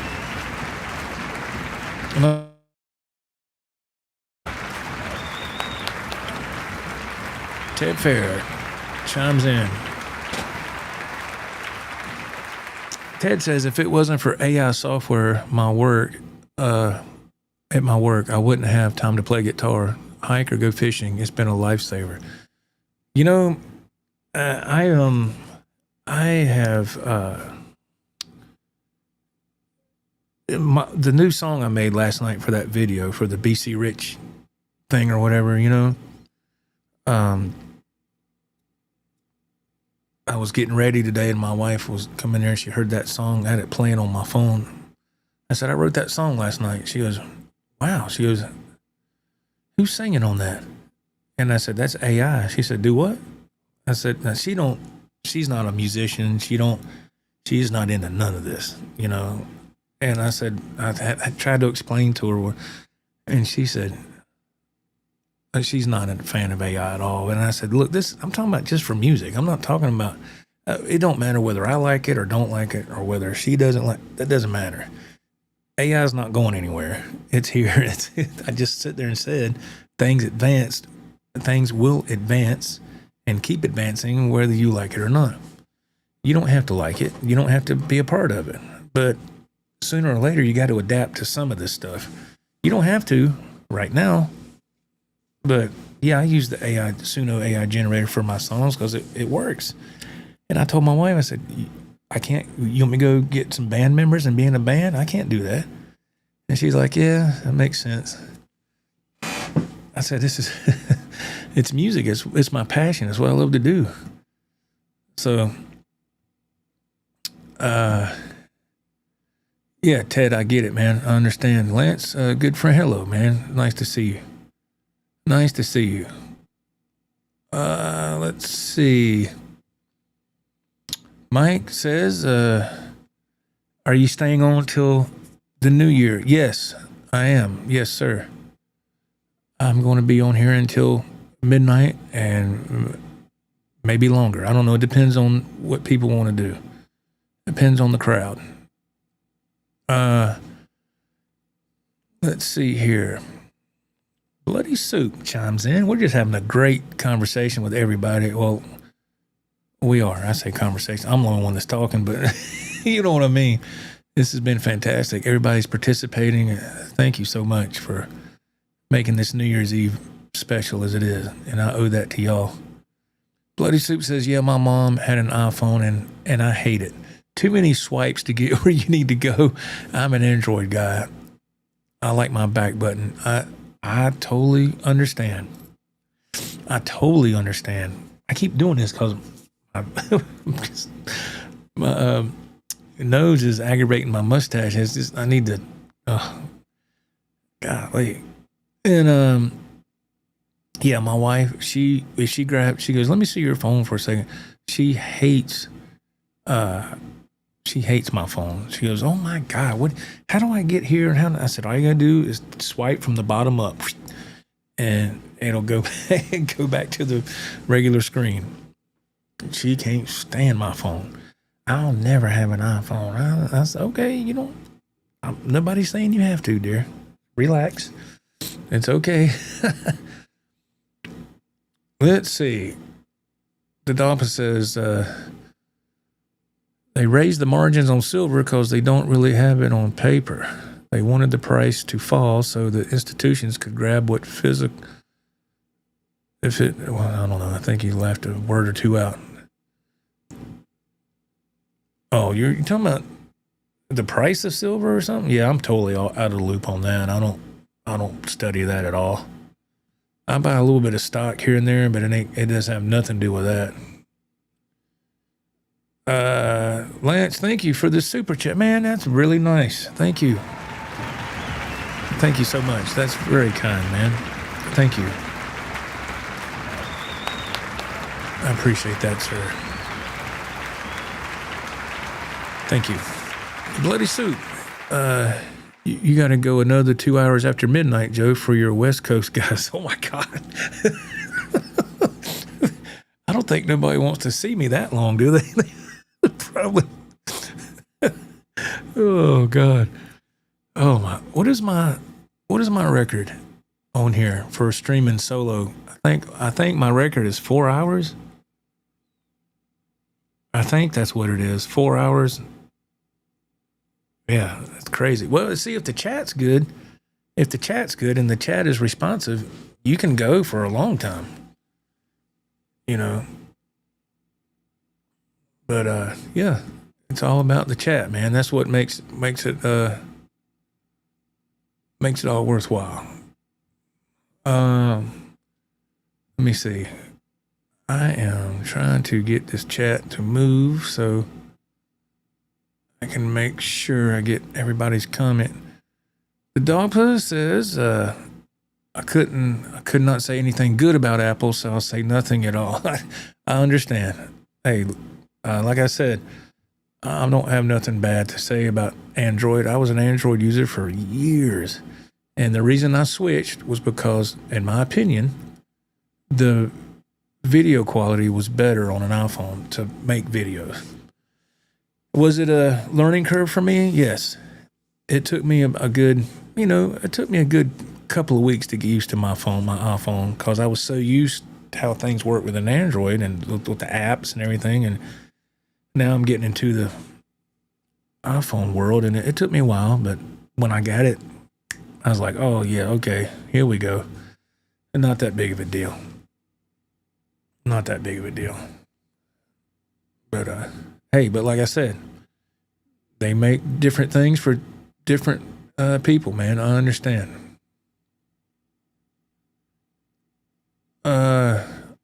China's banning the shipment of silver? I didn't know that. I did not know that. Oh, Dave says my record is a touch over 4 hours. Oh, thank you. A little over 4 hours. Okay. I couldn't remember what it was. I knew it was 4 hours, but I didn't know how far over, but that's all right.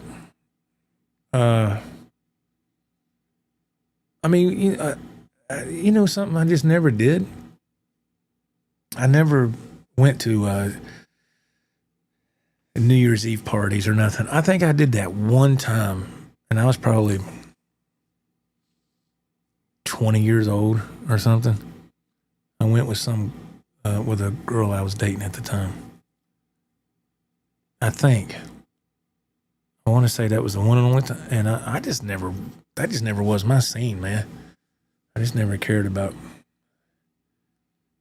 getting in all that. Let's see here.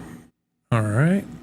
Silver is, what's that now? Let me see. Rod says silver is going for $70.98 an ounce. Ooh. Huh. So if they quit shipping silver here, is that really that big of a deal?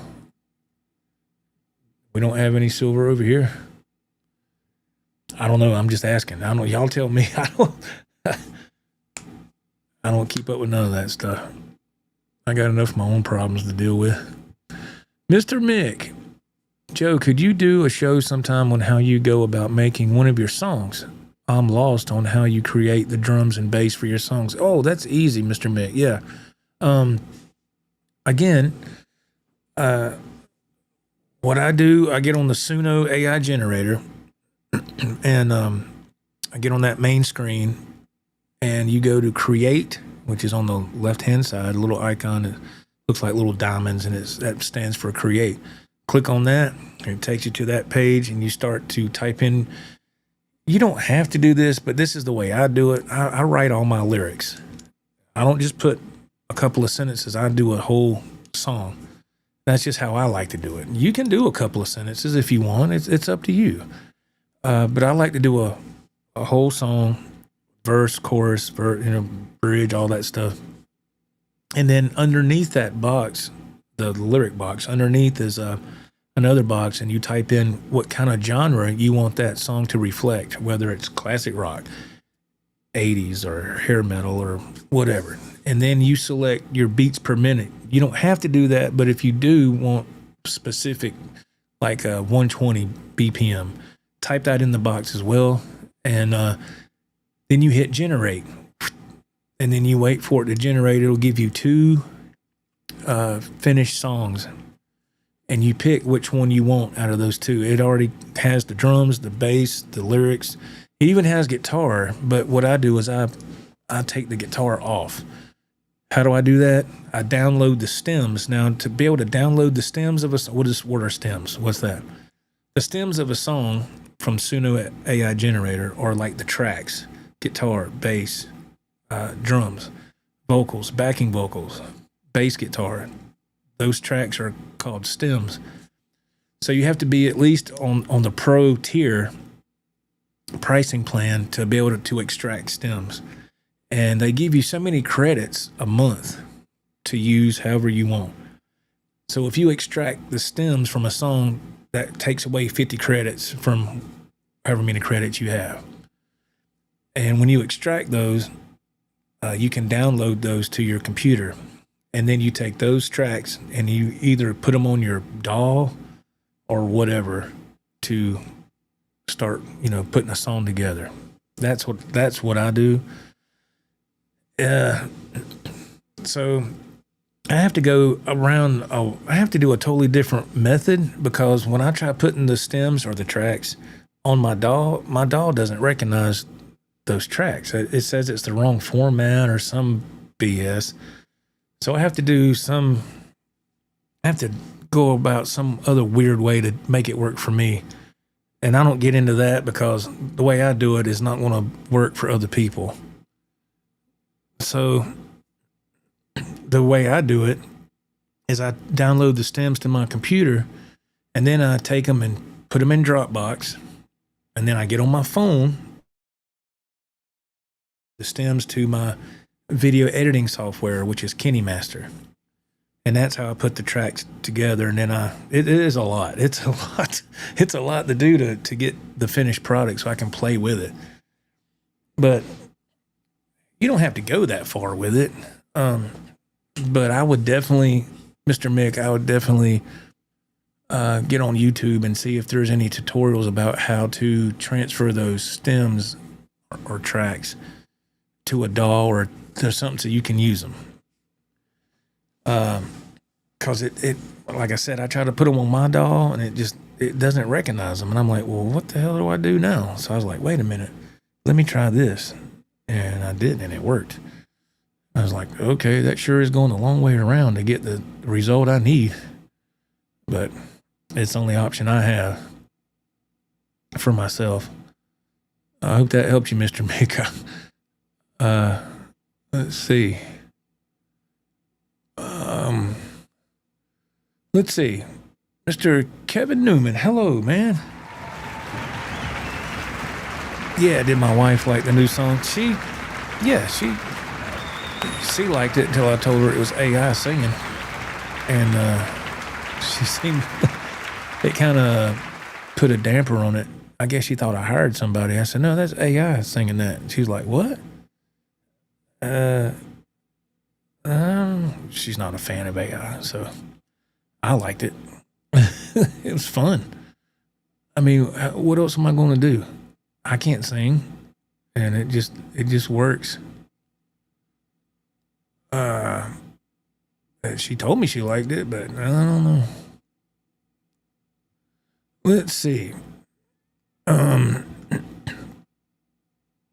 See if I can get any of this. Man, why ain't this working? Let's see. Okay, here we go. I'm sorry for that. This chat gets stuck sometimes. Licks of the Legend. Hello, man. He goes, are you looking to do any more busking in 2026? Yes. After winter gets out of the way and we get into better weather, yes, I would love to do that. And I'm sure Ralph would too, because I got that setup sitting right there, that busking rig. I only used it once. And it's not something I can really play in the house because it's loud. But yeah, I would love to do that. Yes. That's something I would love to do. Let's see. Ted Fair, he says, I'd love to see Joe and Ralph go to Sweetwater in 2026. Am I the only one?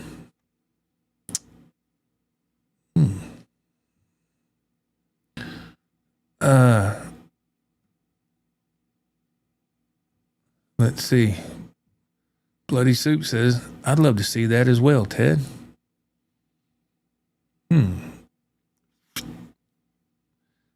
Keeping my mouth shut.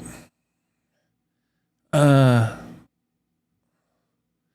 Mr. May, there you are, right there. Okay. He says, okay, I'll go and check that app out. Thank you. Yeah. I do everything on my laptop. I don't do nothing on my phone with Suno AI generator. I do it all on the laptop. I don't know if they have an app for the phone. I don't know. I just do everything on here because this is where all my recording stuff is. So I do it here. And I'm still learning with it too. I don't want it to come across like I'm, some professional, because I'm not. One thing I can tell you is when I wrote that song last night, and got the video and everything together, and I was done. What I do is I extracted or ripped the audio from that performance video and I mastered it, and then I put it back and had to match it up with the video. And so I go that little extra mile for that type of quality because that's just because that's what I want to do. I think that if you just go that little bit extra push, hopefully it'll attract more attention, and maybe more views. I don't know. Even when I do YouTube shorts, I do the same thing. It takes me an hour to do a YouTube short. If you want to do it the right way. Now, what do I mean by the right way? The way that I prefer for me to do it is, let me put it like that. There's no wrong or right way. It's just the way I prefer. So what I do is I can still see the phone holder over there on top of that Fender Mustang amp. So I got my phone will be sitting over there. And there's a certain spot on right here I can stand because I look at the phone like, okay, I can't go out of this area because if I do, I'll be out of the frame of the phone, because the phone, when you do a YouTube short, your phone is straight up and down when you're filming. You can't have it like this. It has to be like this. So my phone is facing me a certain way like this. And what I do is I hit record on the phone, video on my phone, and I come over here to my Rodecaster Pro 2, and there's an SD card inside of here. So I hit record, and I record the audio straight to here, and then I go ahead and put it to the computer when I'm done. Then I take the video from the phone, put it on my video editing software on the computer, and the audio from here, and I have to sync them up on the computer. And remember, a YouTube short is just anywhere from 30 to 45 seconds. So I do all that. So, and I get that together, and I'm like, okay. And then I put it on Dropbox, and then I get on Dropbox on my phone so I can get the footage from my computer to my phone. Then I rip the audio, and I have the app for Landar mastering on my app. I'll rip that audio from that video, and then I master it and put it back. And there's my YouTube short. So if you look on my channel, just go to the past couple of shorts and just listen. If you have earbuds, that's the main thing. You gotta have earbuds and stuff. And you'll hear it's that little bit of audio is mastered, and to me it just stands out better. And hopefully it'll show an audience that, hey, he cares about what he's doing. He's going that extra mile to try to have some quality audio. I don't know, but it takes me an hour to do that for a little 30 to 45 second short, man, an hour. And it's everything I can do to do something like that before I leave for work.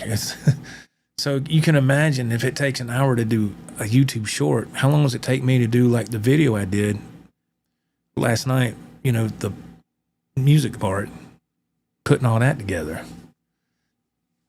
It's time consuming, man, but it's what I love to do. I don't look at it like, well, God, I got to do this now. I don't look at it like that. I enjoy doing it because it's creative, man. It's good for your mind. For me, I feel that it is. It's another creative avenue. It's like playing guitar, man. Over here, Joe. Yeah, there we go. Let's see here. Ted Fair. Joe, do you still use eMastered for creating backing tracks with stem separation? Thank you for sharing your knowledge on it. It's been a great resource. Oh, my pleasure. I did for a while, but since Suno AI Generator, it does the stem separation as part of the service, so I canceled the eMastered. I had it when I signed up for Suno, I think I had another 2 or 3 weeks left for eMastered. So I would use the eMastered to save my credits on Suno, because every time you do the stem separation on Suno, they charge you 50 credits. So what I do is I'll just get the song and I put it to eMastered and do the stem separation over there until that subscription ended. Now I'm back over here at Suno where it's part of the service, but I don't use it anymore because Suno does it, and I didn't see a point in paying 2 stem separation apps, if you know what I mean. But my pleasure, man. Yeah, it's little things like that help, I know what it's like. Let's see. Let's see what we got here. Richard, hello. Happy New Year, everybody. Hello. Welcome, man. Happy New Year.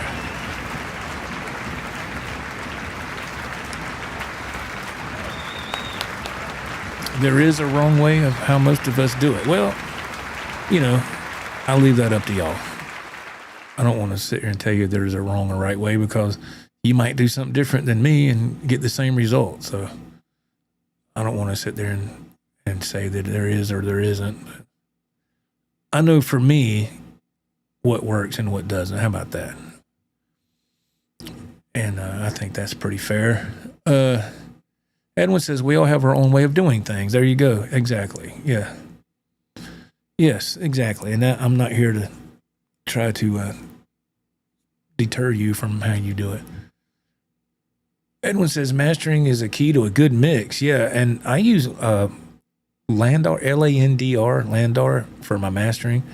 I went ahead and just bit the bullet and paid for a year, and I use it a lot. I use it almost every time I do a video, as far as music is involved. When I do my YouTube shorts, I use that mastering service every time I do that. And the difference it makes is incredible.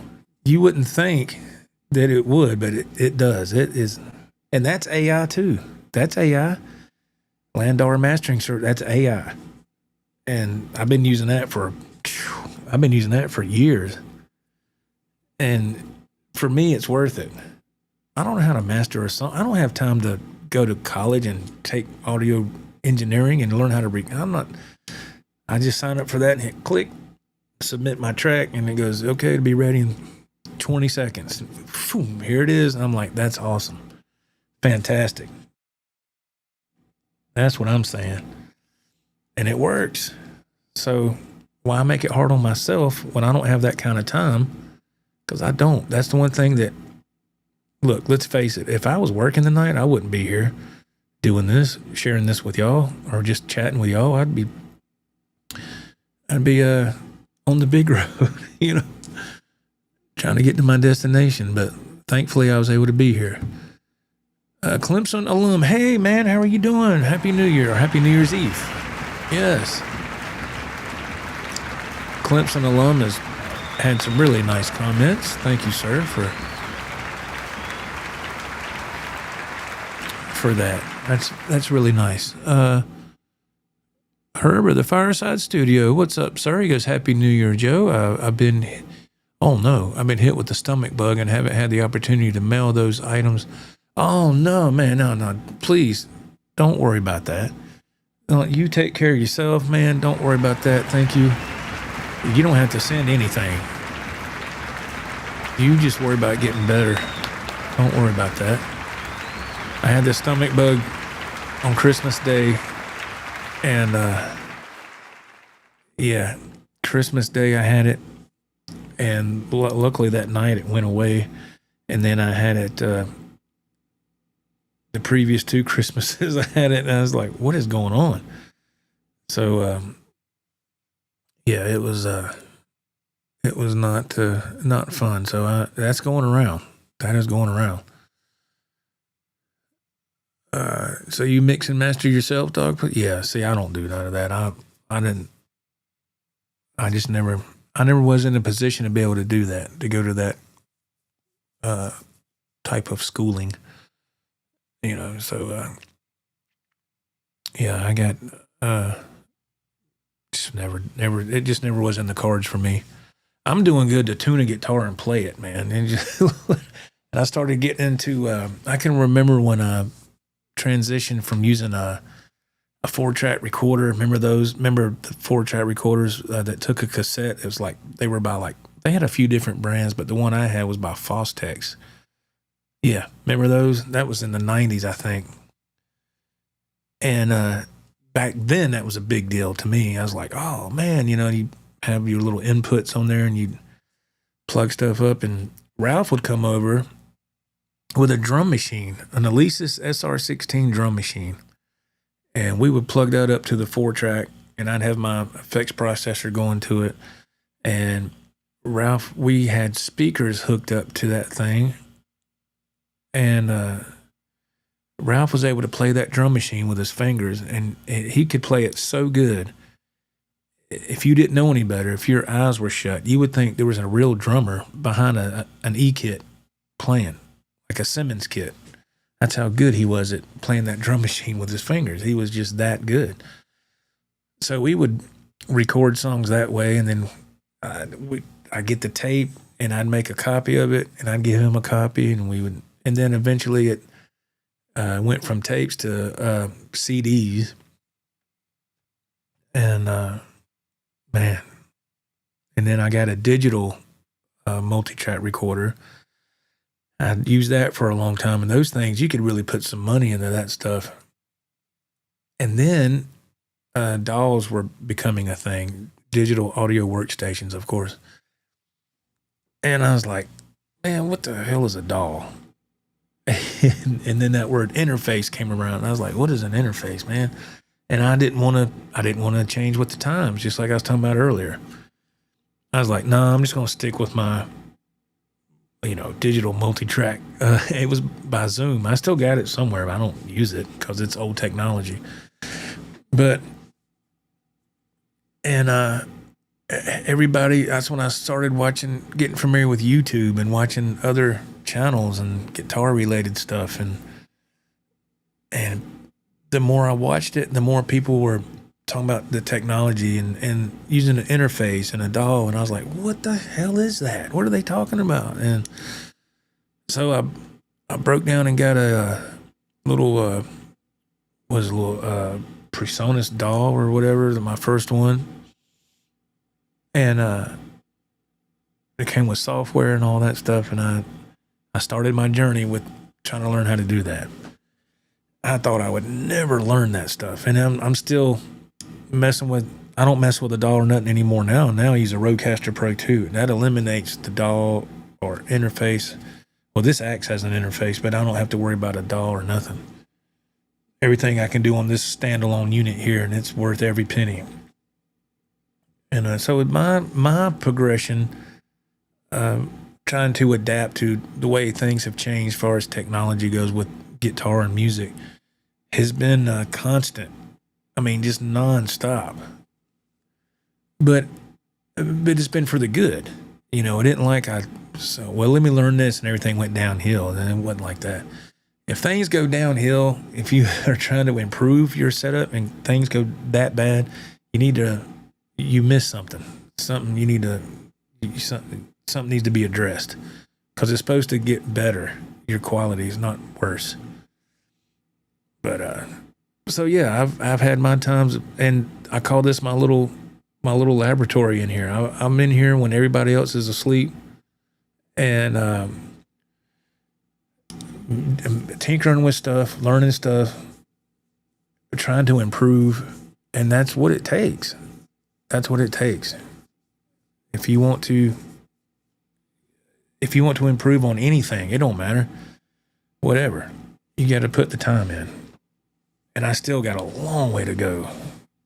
But to do stuff here in my home, I'm happy with the way it sounds. But it's been a long journey, and other people were kind enough to help me out too. So I don't mind sharing my information either. I don't mind. It ain't no secret. Edwin Crane, I had a Tascam 4-track. Yeah, Tascam as another brand. I want to say mine was Fostex. I remember going to the guitar shop back in the day. It was called Express Music in Spartanburg. And I remember when I bought that thing. And, man, I remember I had money for bills and all. And I was like, I ain't paying the power bill. I'm going to buy that damn 4-track. I did, man.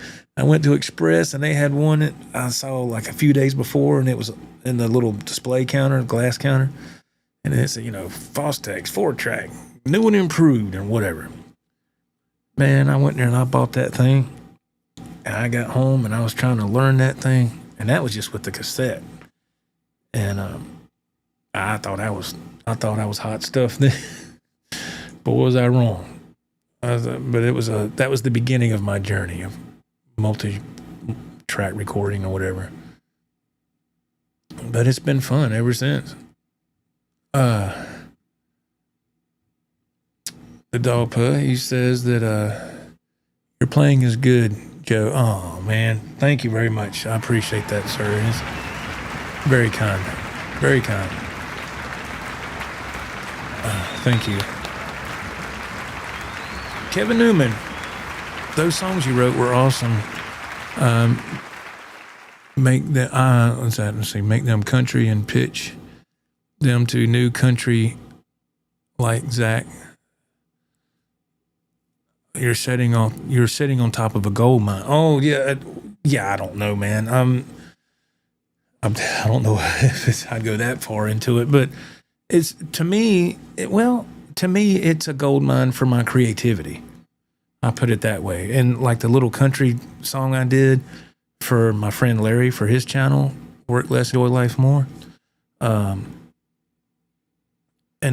because I just wanted to do that for him, because he's done stuff, he's let me do things on his channel that were guitar related, and he's not a guitar channel, he's a camping channel. So he was kind enough to let me do a couple of videos for his Facebook group for that channel.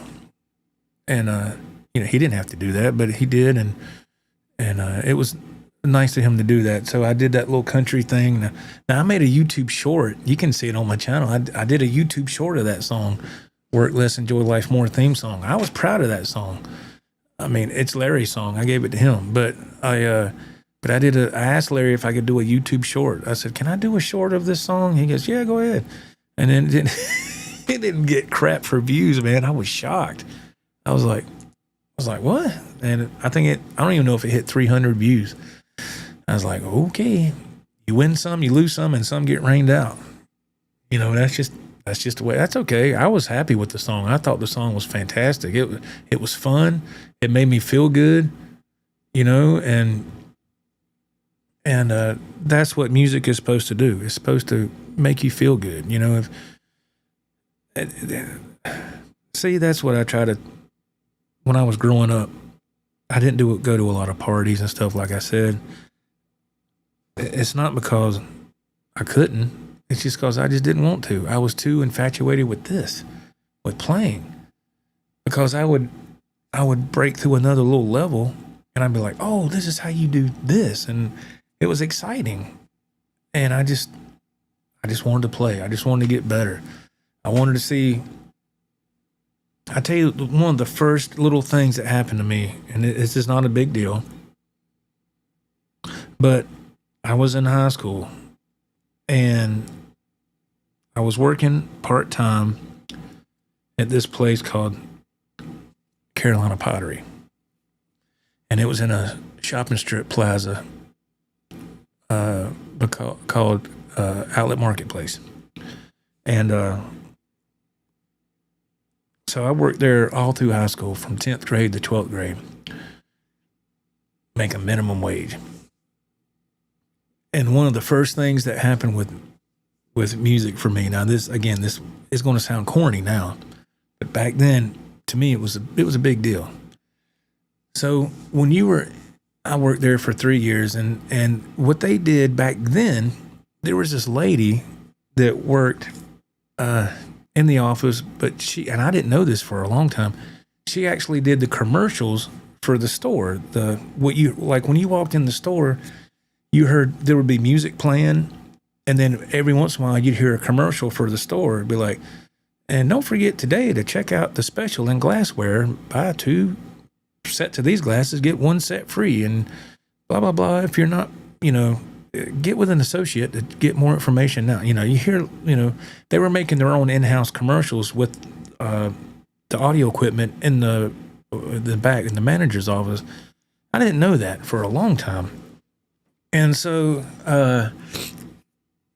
there was I can't remember how this all came about, but I went to I remember now. I used to have a little Sony Walkman I would wear only when I worked on Saturday. And I have the headphones around my neck, and sometimes the manager would say, "You ain't supposed to wear that at work." Well, I did it anyway. I didn't care. And I'd have I would get me a pack of batteries when nobody was looking, and I put my Walkman, put it in my pocket, and I listened to like Yngwie Malmsteen or something, or Steve Lukather's guitar licks, instructional thing. And then sometimes I'd bring my own tape of me where I was making my own little songs, my own little guitar songs. And I would use 2 jam boxes. I'd record on one jam box, play it back, and on the other jam box, I put a blank tape in there and record what this one was playing, because I didn't have a dual deck. You couldn't do that with one unit. I had to have 2. So I made like a homemade 2-track. So I started making my own little guitar instrumentals. And I was listening to them one day when I was at work at Carolina Pottery. And the lady that did the commercials, somehow or another, I went to her and I said, hey, could you use any of this for your commercials? And I let her listen to it. She said, that sounds really good. She goes, can you bring me a tape of that? And I was like, yeah. So I brought her a tape. I just made a copy of some songs I thought were good at the time. And what she did, she actually brought me back to let me see how the magic behind the curtains, so to speak. And it was just like a fancy dual deck machine that was inside the wall of one of the offices back there. And it had a microphone with it plugged in. So it was kind of like a fancy karaoke kind of setup, but before all that was invented. And what she would do is she would play the tape I gave her in one deck. And then over here, she would hit record and play, and then she would talk into the mic while that music was transferred over here, and she would make the commercials that way. And she had a great voice for the commercial thing. And she showed me how that worked, and I was blown away. I never seen nothing like that before in my life. I was, I don't know, 11th grade or something. And so then she used that, the music, those little guitar things I made for the commercials inside the store. So whenever I was there working and I'd heard those commercials come on out here, I was like, that's me, you know? And you try to tell somebody, they'd be like, yeah, whatever. And I remember telling my parents about it. And my mom used to love go up there to shop.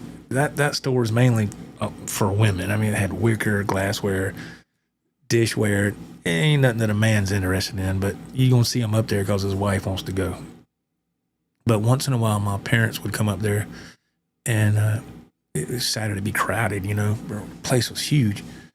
And my mom would come and say, hey, and I say, listen, you hear that? You know, she goes, oh, that is you, isn't it? And so that was my first kind of thing with music being used for something. And even though it was, I know it sounds weird now, but back then it was a big deal. And the average person working there, they didn't know that was me playing. A couple people did, but a lot of people didn't, or they just didn't care. But that was a big deal to me, and that was nice of that lady to even let me do that. She didn't have to do that, but she was kind enough to say, yeah, bring me your guitar stuff. I'll use it on these commercials.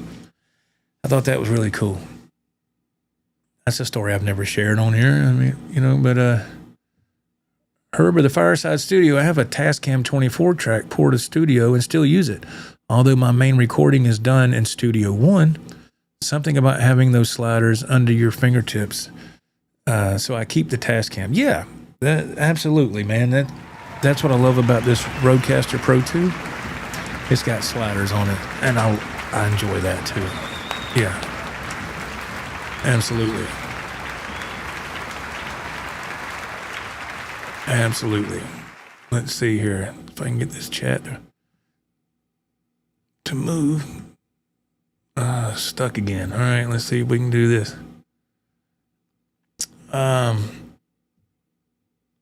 Ted Fair, my daughter, who is a software engineer, was telling me that AI software is moving towards creating individually tailored and unique new AI songs based on your music search history and playlist. See there?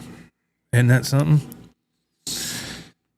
I'm telling you, man, we're in a place right now where everything is rapidly changing, especially with music. It just is. It just is. So, yeah, it's I enjoy it though. I love being able to play in here and have a good time. And it's just what I've always loved since I was 16. I don't know how else to say it. I mean, you know. But what I need to do is play Ted Fair's request from over the weekend that I didn't see. I did not see that. And I still remember the song. So We can try that. So we still got a little bit of time before we ring in the new year, right? Let's see. Skynet. Skynet. Yeah, there you go. That's right, man. Skynet is here. Yeah. Oh, God, that's funny. Skynet and the Terminator mixed. Oh, yeah. Oh, man. Oh, God. I hope not, Edwin. But you know what? That might be something that's already around. You know, we're not going to know until... Just think of the stuff they already have developed that we don't know about, like far as smartphones and stuff.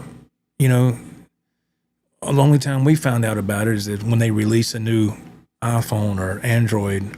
But just think how far along they're already ahead of the game. You know, they don't. I'm sure they don't wait till the end of the year. Well, we need to develop a new one and see if we can top what we did last year. They're already probably ahead 4 or 5 versions, I'm guessing, and they probably have something for backup in case, you know, something doesn't work with their testing. They can say, well, this didn't work. Let's go with this. You know, they got pretty sophisticated engineers doing that stuff, I would imagine. Oh, Lordy. Let's see. All right. Let's see if I can do this here. Can I do this?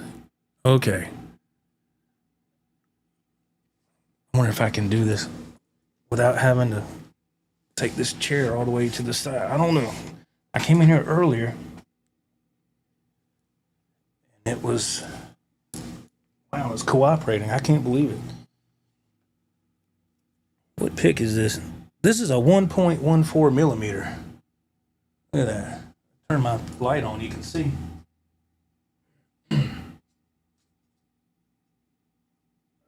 There we go. See there? It's the EVH pick. 1.14. That's awful thick, man. And here's the PRS picks I was talking about the other day. That's 1 millimeter. And I like these EVH picks that are 1 millimeter here. Same thing, just I enjoy those. They're good. Well, let's see. What do we got?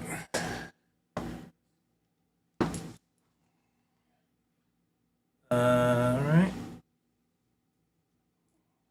Put this up.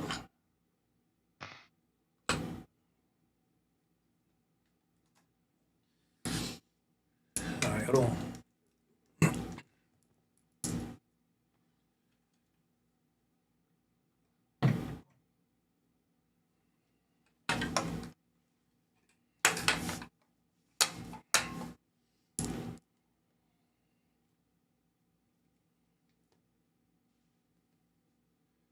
Oh, yeah.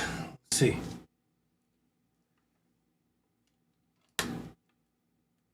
Turn it on.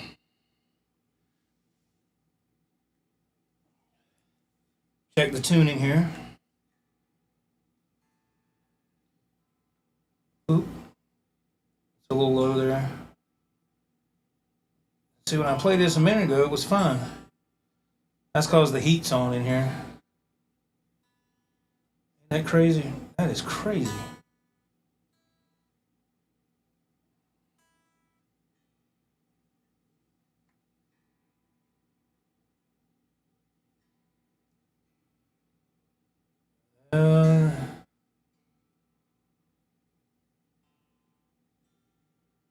All right.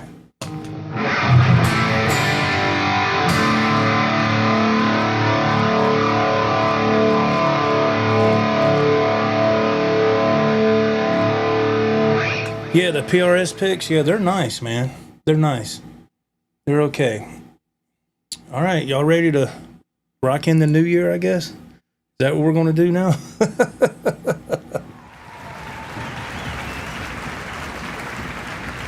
Woo!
shaking when all was said and done. She told me goodbye. The love that happened, she didn't even bat an eye. She said love is for fools, and if you didn't know, I live for the moment and I don't move slow. Maybe one day you'll see what I mean, but until that day comes, I'll be in your dreams. I'll be your dream. I'll be in your dreams. I'll be your dream. I'll be in your dreams. Hey,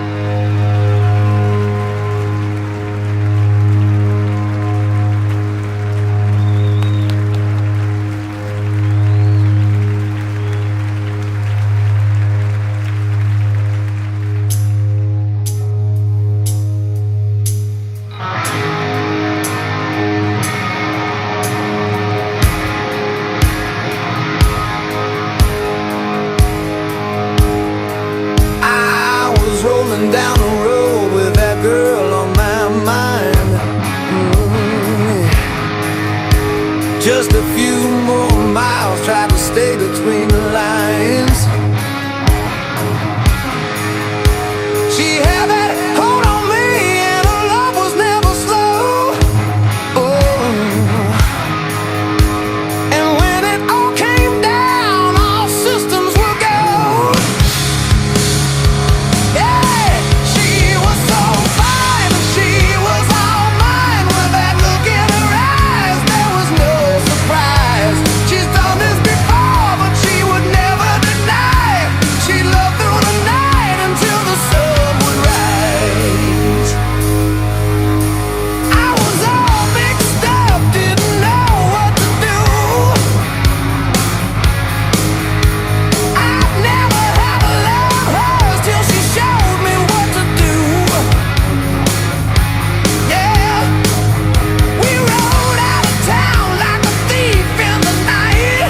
Her old man was pissed and was ready for a fight. Hey, she was so fine and she was all mine. Oh, yeah, she was so fine and she was all mine. With that look in her eyes, there was no surprise. She's done this before, but she would never deny. She loved through the night until the sun would rise. Hey.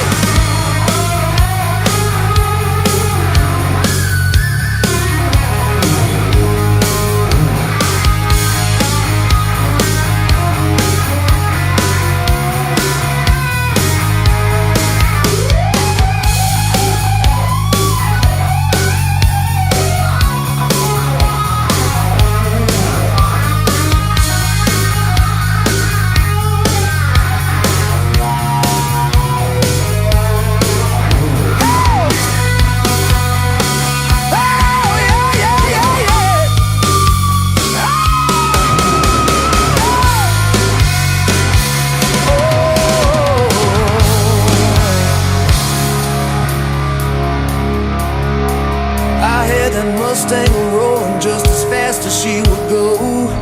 Made it to my place, and wouldn't you know, her old man was there, was a ball bat in hand. He said, boy, now it's your ass, and you think you're a man. He said, she was so fine, and she was all mine. With that look in her eyes, there was no surprise. She's done this before, but she would never deny. She'd love through the night until the sun would rise. Hey, she was so fine and she was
good time, give me a hell yeah in the chat.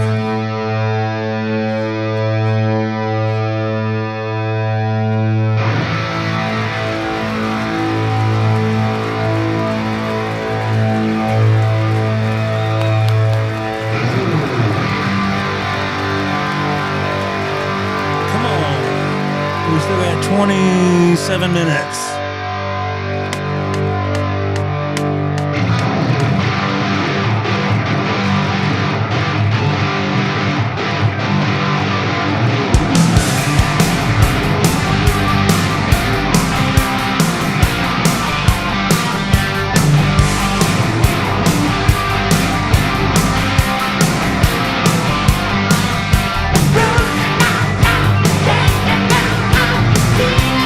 Run,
little bit of Unchained there.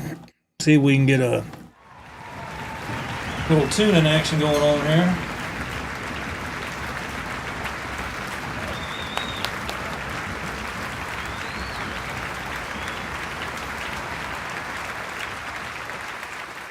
Yeah, I thought it sounded a little off, just a little bit.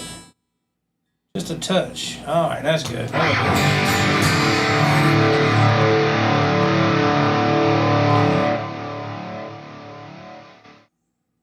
Let's see.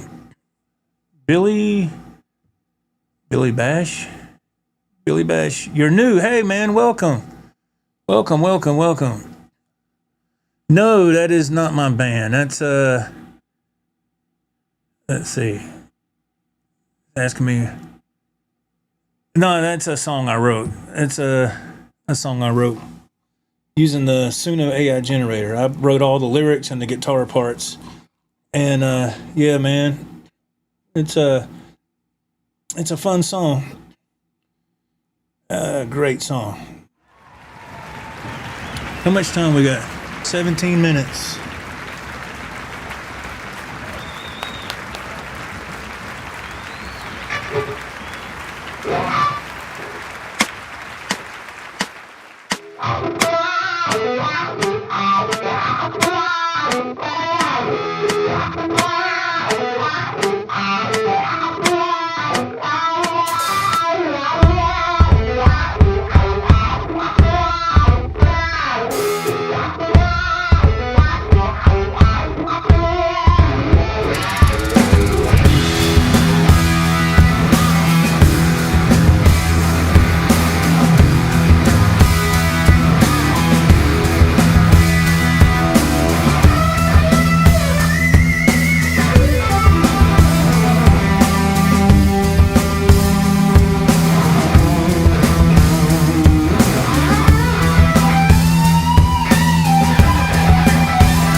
Can we take it down south for a second? Just for a second. Oh, this chat ain't working. Let me see. Let's see, man. Just for one. We got to, man.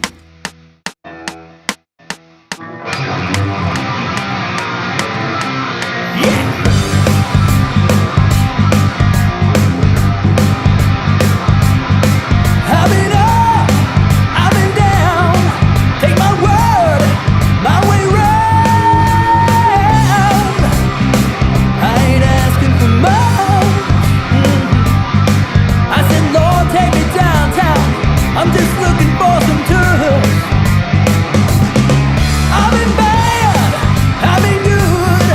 Dallas, Texas, Hollywood. I ain't asking for much. I said, Lord, take me downtown. I'm just looking for some Tush.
There's no tears in my eyes.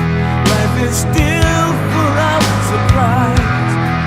I'm not looking for a one-night stand. Stand behind you and I watch you from a mile away, wishing you could be the one, but not here this way.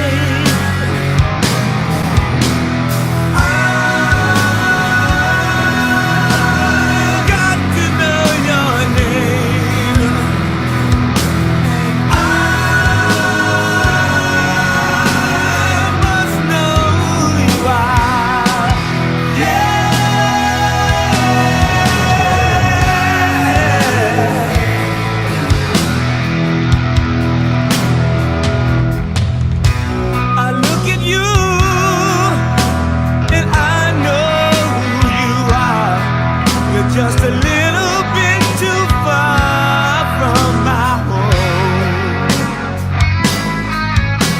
But please don't get me wrong, even though it has been long. I hope I never sing my last song without some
36 seconds, 38.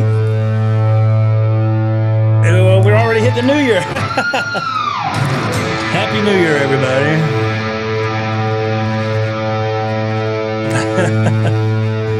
Happy New Year, everybody.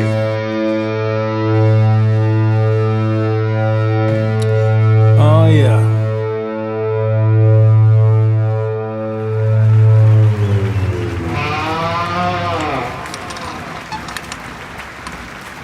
Well, it's 2026 now.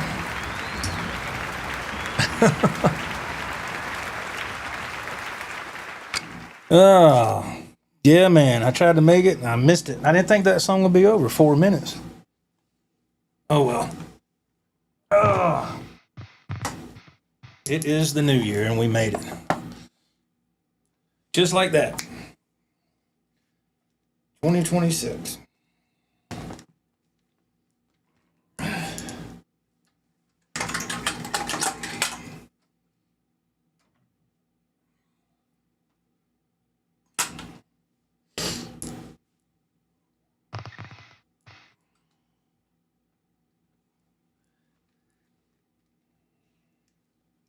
All right. Oh, Lordy. That was fun, though. Oh, man. All right, let's see. Yes, let me look at some of this. Wait a minute. What's going on? Acator. What? Acator, you gifted memberships. Thank you, man. That's so nice. Thank you. Thank you, man. Wow. Acator, thank you. So nice. Scott from South Carolina is now a member. Got a membership from Acator. Let's see, who else? Does that say Rodeo? Or RD, I'm sorry. Wow. Raging Kane. Herb at the Fireside Studio. Dang. That was just super nice, Acator. Thank you, man. That's wow. Super nice. Thank you very much for doing that. And so yeah, now they have unlocked member content on the channel.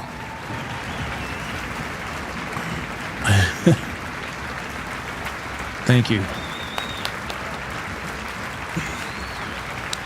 Rod said it's not the new year yet there. Yeah. You still got a little ways to go, don't you? Yeah, man, I totally missed it by 30 seconds or something, but it's all right. It's okay. That's what you get for running it by yourself, right? Oh, man. Let's see. Yes, 2026. Hard to believe. My mom just texted me. Good Lord. I thought she'd be asleep. Oh, man. I never done anything special for New Year's, like I said. Bloody Soup said we got 1 hour here until the new year, but we'll take it.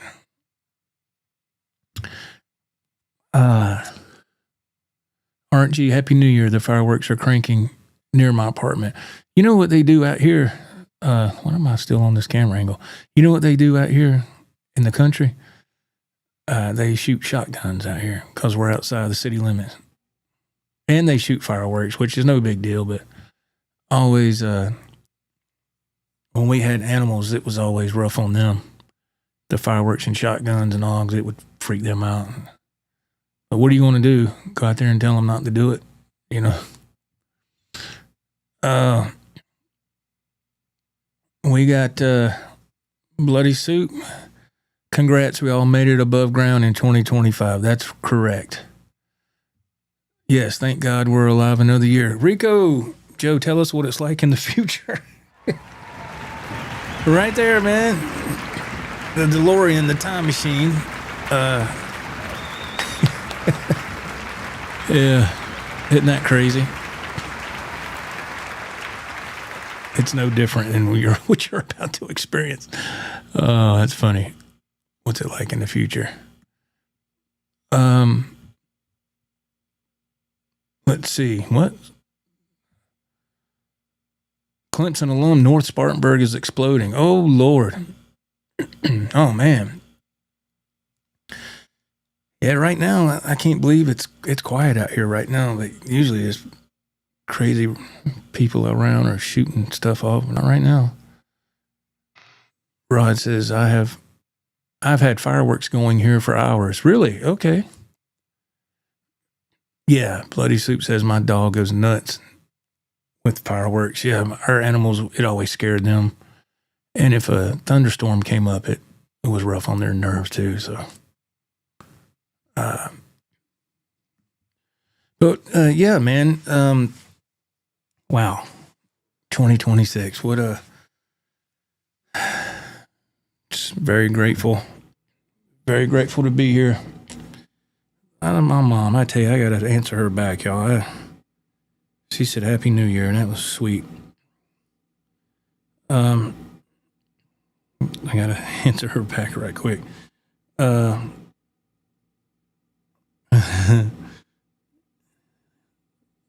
It's awesome. Oh boy. I tell you what, man. I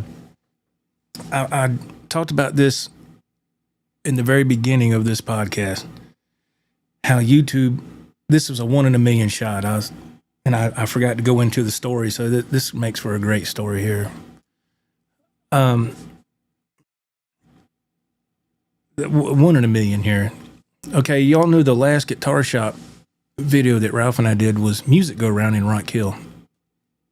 And so I woke up to a text from Bucky. He's the owner of that store. And he said, man, I got a guy here. And he told me his name. And he said he was wanting to reconnect with you. And I said, man, I haven't talked to him in about 30 years. So that friend of mine that will remain nameless unless he says it's cool to say his name. But he saw my Ralph and I's video of that store, and he was like, oh my God, that's Joe. So he went to that store. He made a special trip to Rock Hill to go to that store and talk to Bucky and ask him if he had any contact information for me. And of course, Bucky did. And so all because of YouTube, I was able to reconnect with a friend that I haven't talked to in 30 years. Because I tried connecting with him over the years, but he's not on social media. He's not, none of that. So it was nice. I went to go get my wife and I some pizza from Domino's earlier. And so I talked to him on the phone. Oh, yeah, man, she's asleep. Yeah, she's snoozing. My wife doesn't, she doesn't celebrate New Year's, man. She turns in and goes to sleep. Yeah. But yeah, because of that video, I was able to reconnect with an old friend. That was really cool. I got to talk to him for a while. And I asked him, because he was one of the first ones that showed me how to do chords on the guitar all these years ago, 30 years ago, right? And he was really good at playing. I mean, he had a Hamer Flying V, he had a Marshall Half Stack. And I'm like, oh my God, when I watch him play something, and I was like, can you please show me how you do that? And he would take the time to show me, and he still is today. He's really laid back, just a really kind person. And I'm guessing he's been through some stuff over the past 30 years, some hardships. He didn't go into detail, but I kind of gathered that by the way he was talking.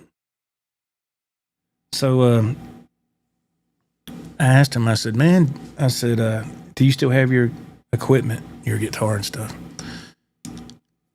And he said, well, not really. And I said, uh-oh. I said, oh, man. And I said, well, do you have a guitar? He said, yeah, I got this cheap acoustic, man, that doesn't stay in tune. And I said, you know what, man? I'm going to send you a guitar. He said, what? Whoa. What are you talking about? And I said, I'm going to send you one. I said, give me your address and I'm going to send you one. So he texted me earlier. I'm going to see what he says. I sent him pictures and everything. I said, it's going to have a case. It's going to have a strap. It's going to have a pack of strings. It's going to have picks. It's going to have a tuner, snark tuner. I said, all you got to have is a cable and an amp. And he was blown away by that. And the reason why I wanted to do that is because I remember, after all these years, I remember how kind he was to me. And he kind of took me under his wing and showed me stuff. And I can only imagine when I was a 17-year-old kid, annoying the hell out of him, asking him to show me, how do you do these chords? And how do you play the intro to Sweet Home, Alabama? And how do you play the chords for Every Rose Has Its Thorn and all this and that? And he would say, well, come on, I'll show you. And he did. And I never forgot that. And to be able to reconnect with him because of YouTube, of a video, that's the least I can do, and send him a guitar. He was like, what are you talking, dude, you ain't got to send me no guitar. What are you talking about? And I said, listen, it's something that I want to do. And it's my way of saying thank you for always being kind all those years ago. I never forget a kind person, but he was always, he went out of his way to help teach me. And that always meant a lot. And so hopefully I can send this to him. And he was like, you just going to ship it I said, yeah, man. I said, I got you back. You just got to give me your address. And so, we'll see what he says. Bloody Soup, good thing it's cold in Minnesota. I don't have to worry about fireworks during the New Year for the dog's sake. Yeah, I always felt bad for our animals when that was going on. I always felt bad. They were just so scared and there wasn't nothing I could do. Oops, I was moving this and it... Okay, oh man, let's see. Mike... Yo, Happy New Year, people. Joe, what do you think about Gretsch guitars? Have you ever owned one? No, sir, I haven't, but I think they look cool. I've seen a few of them in some of the guitar shops Ralph and I have done. And one day I'll probably get one. I've never played one. I haven't even picked. I saw it at Cornerstone. We went there, and I didn't even pick it up and play it. I should have, but I will. And I know they have the Back to the Future Epiphones out now, but some of those Gretsch guitars remind me of that, for whatever that's worth. But yeah, they look cool. I haven't played one though.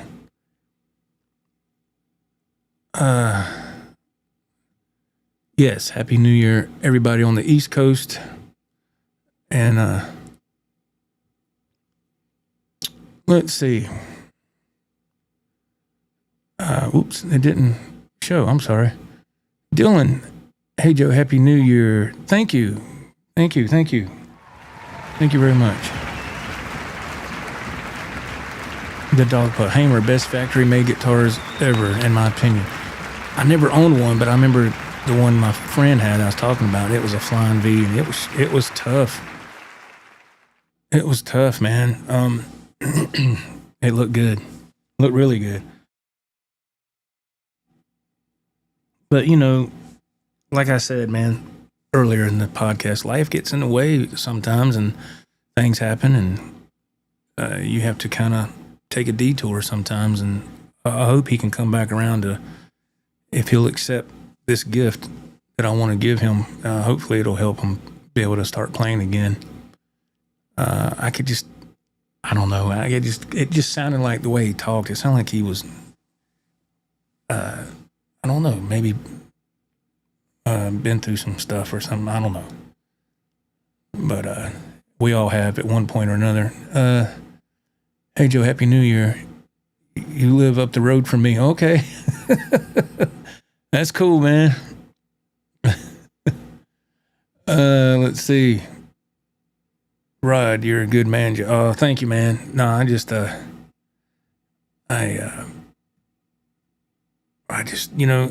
I'm sure y'all can remember somebody that was nice to you when you were in your younger days, and thank you, Bloody Soup. I appreciate that. So I don't think he still can quite wrap his head around it because I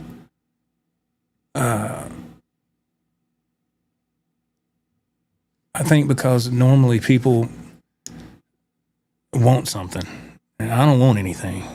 I just want to do this to maybe it'll bring some joy in his life, you know? Because you know what it's like when you start learning how to play, and this is what you turn to a lot during your life, whether you're happy, sad, whatever. This helps me express those feelings. And I know my playing tonight sucked, so I couldn't express nothing tonight except for a bunch of racket. So I apologize for that.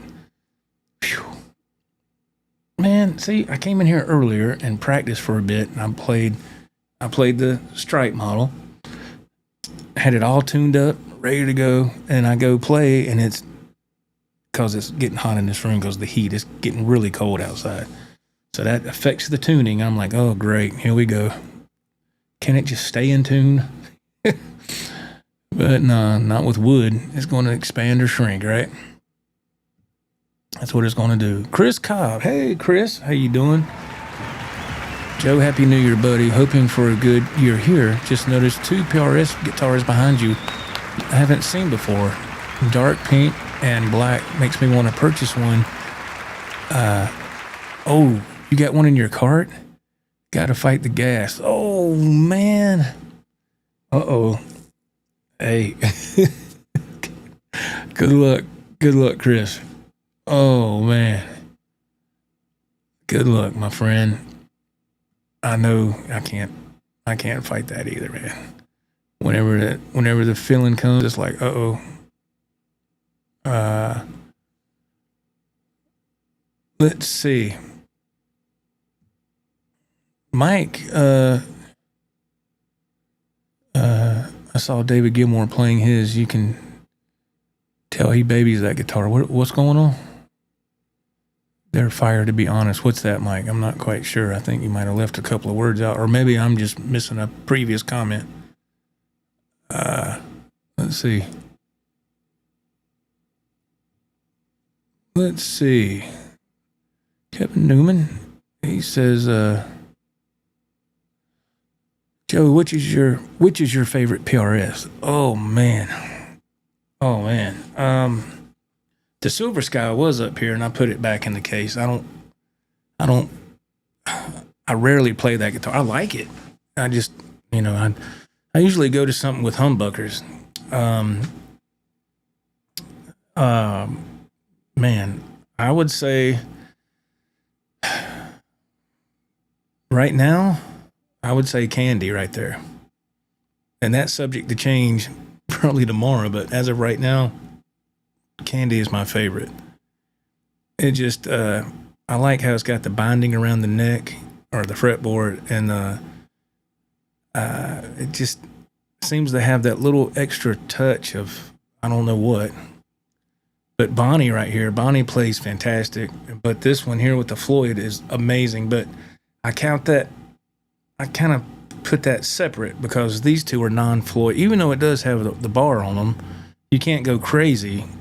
But out of these two, Candy, but this beautiful, I don't know, charcoal burst or whatever, that kind of is in a class by itself because of the Floyd, and it plays phenomenal.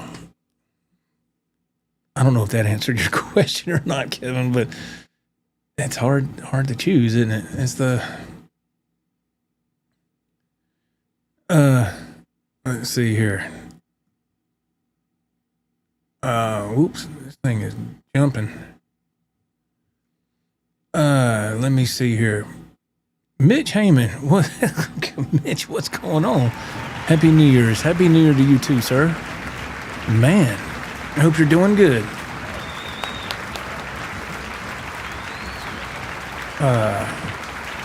Rico, that's a really nice gesture, Joe. Oh, well, thank you, man. Yeah. That's nice, man. I mean, I appreciate that. That's nice, man. I'm trying to multitask, and I'm not great at it. Mike comments. He says that Gretsch guitars. Oh, you were talking about Gretsch guitars. Did you say David Gilmour Baby's his? Yeah. Okay. Yeah, I have not tried one yet. I need to. I saw one at Cornerstone. It was when I went back. It was the day before Christmas Eve, and it wasn't there. But the last time, I think Ralph and I were there. There was a blue Gretsch, and it had the pickups with the gold in the. I don't know what you call it. It had some kind of gold design on the middle of the pickups. They were humbuckers. It looked really good. And he had a couple of those there. Man, those were gone. I don't know. They yeah, it was they were out. They were gone. They were sold them things quick. Mitch Heyman, what's up, my friend? He says, I heard you met Frank C. I did, yes. Frank C., we met him at, Ralph and I met him at Music Go Round. I guess that's about a week ago or so when we went. And Frank has been a subscriber to this channel for a long, long time. And he lives in that area, apparently. And I think he said it was just like 6 miles from that store.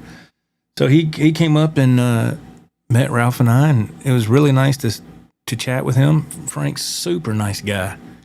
Very, very kind human being. And it was good to chat with him. It's nice to actually, when you have a chance, if it ever can connect, the paths will cross, rather. It's nice to meet viewers. And I've been fortunate enough to do that with a few people, Ralph and I, with a few subscribers. It's been really nice. And yeah, it's been really cool.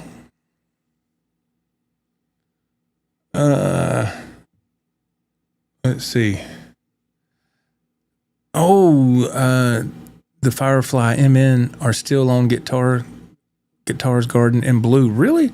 Dang, I figured those are the Firefly guitars he's referring to. I thought that those would be gone by Christmas. I'm shocked that they still have some in stock, to tell you the truth.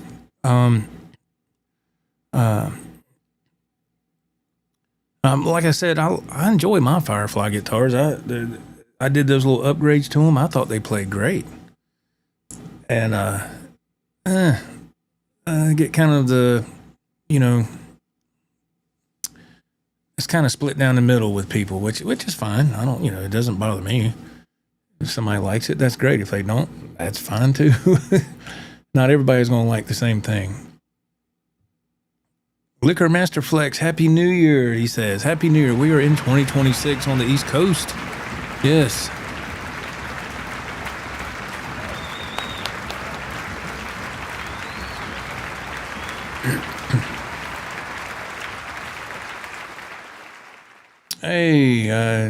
Hey, Joe, Happy New Year. This is Dylan's dad.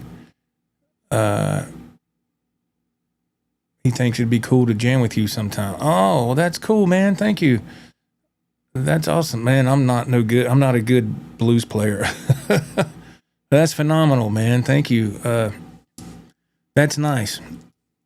That's very cool. I never had that touch to play like Stevie Ray or anybody. I've seen people do it on YouTube plenty of times, and I'm like, well, they get close to it, and I'm like, I don't see how they do it. I just have a few little licks that I play, and that's it. I don't know. But I'm very humble. Thank you. Mitch Heyman, Frank C. used to live up here by me in Hanover, PA. We are close, so I call him my adopted son. Well, that's nice, man. I didn't know that. I know that he's got family up there still, right? Because I know he travels back and forth to see his son. I think he said his son got married recently. I think that's what he said. So that's a long trip, man. And I drive for a living. Oh, man. Golly. Yeah, but it was nice to meet him. Super nice. Super, super nice. But I am just, I'm just blown away that people have stuck around this long. Tell you the truth. See, I got a couple of SRV-esque, SRV type guitars back here, but I can't play like that. I just play my little bullcrap licks that I do. Yeah, I've always liked Jimmy, as you can see, but there was only one Jimmy. Of course, Eddie, there's only one Eddie. Matter of fact, Frank C., Mitch, if you're still here, Frank C., he sent me this shirt, EVH shirt, and this hat. He sure did. I was here one day. This was, I don't know, this might have been over the summer. And my wife said, "You got a package?" And I said, "I do." She's like, "Yeah." And it was from the Van Halen store. And I thought, she's like, "Did you order something from the Van Halen store?" I said, "Nah." I said, "Nah, I haven't ordered nothing from them in a long time." And I do get the EVH straps from there, because that's about the only place you can find them. Unless you happen to see them in a music shop somewhere. And I opened it up, and it was a couple of shirts and a hat, and Frank done that, man. It was super nice that he done that. And I sent him a message. I said, "Man, you didn't have to do that, man, because this stuff ain't cheap from the Van Halen store. It's a little pricey."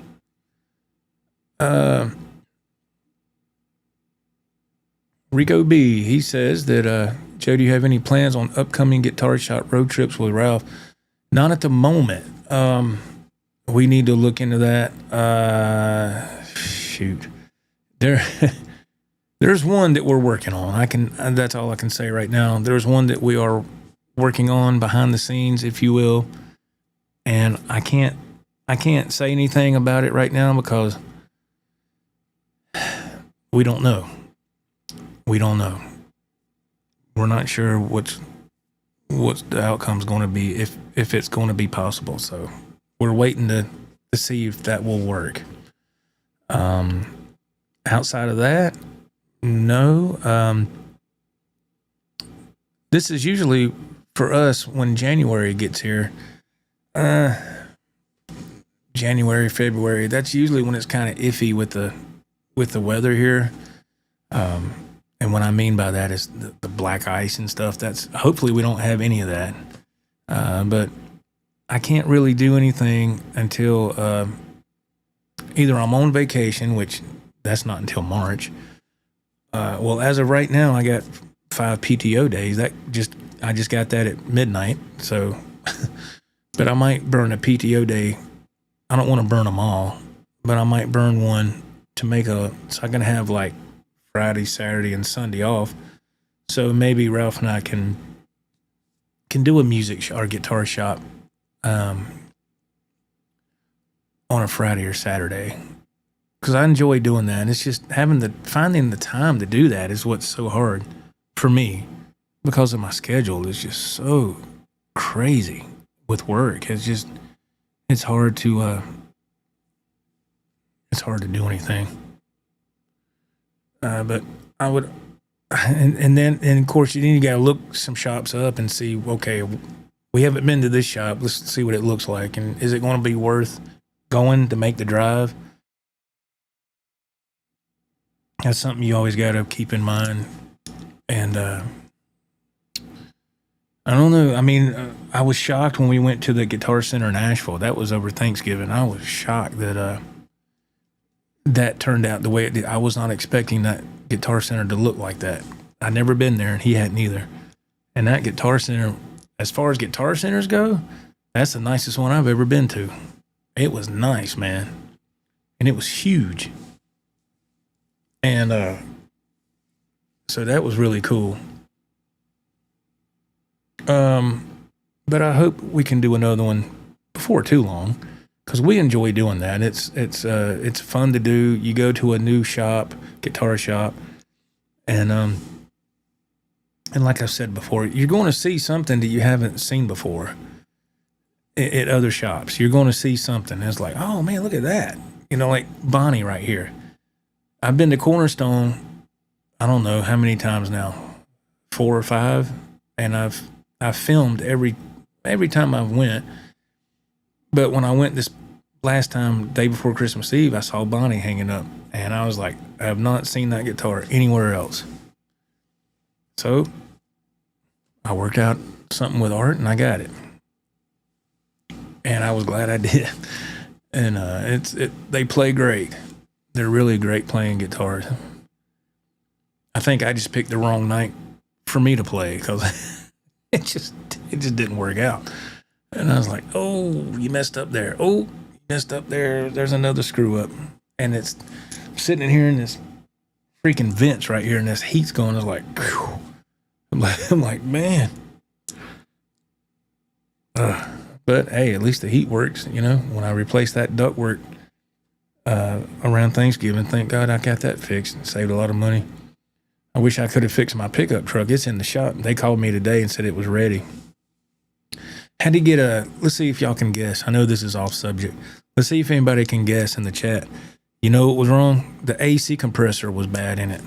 Yeah, I know we're in winter time and all that, but when I went to CVS the other weekend, I could smell a little bit of smoke through the vent. I said, is that me, or is that the cars in front of me? Well, the cars in front of me, they turned off, and I could still faintly smell it. And I said, oh man, that's me. Kevin says, I got you. You wanting a PRS? Uh-oh. Well, man, they're great guitars, brother. So when I got to CVS, I popped the hood in my truck, and I saw a little bit of smoke coming off that AC compressor. And I said, oh, God, that's not good. And my air hasn't worked since the end of summer. And I was like, well, I just put some more 134A in it later. Well, that compressor's went bad, so it's spinning, and it's creating a lot of friction. Well, that's a good way to start a fire under the hood, right? So I said, well, I'll just order a new compressor and swap it out. No. I looked at it, and I said, man, I can't do that. You got this, all kind of these solid metal pipes going to the AC compressor. I don't know nothing about that stuff. So I took it to the shop the other day and dropped it off.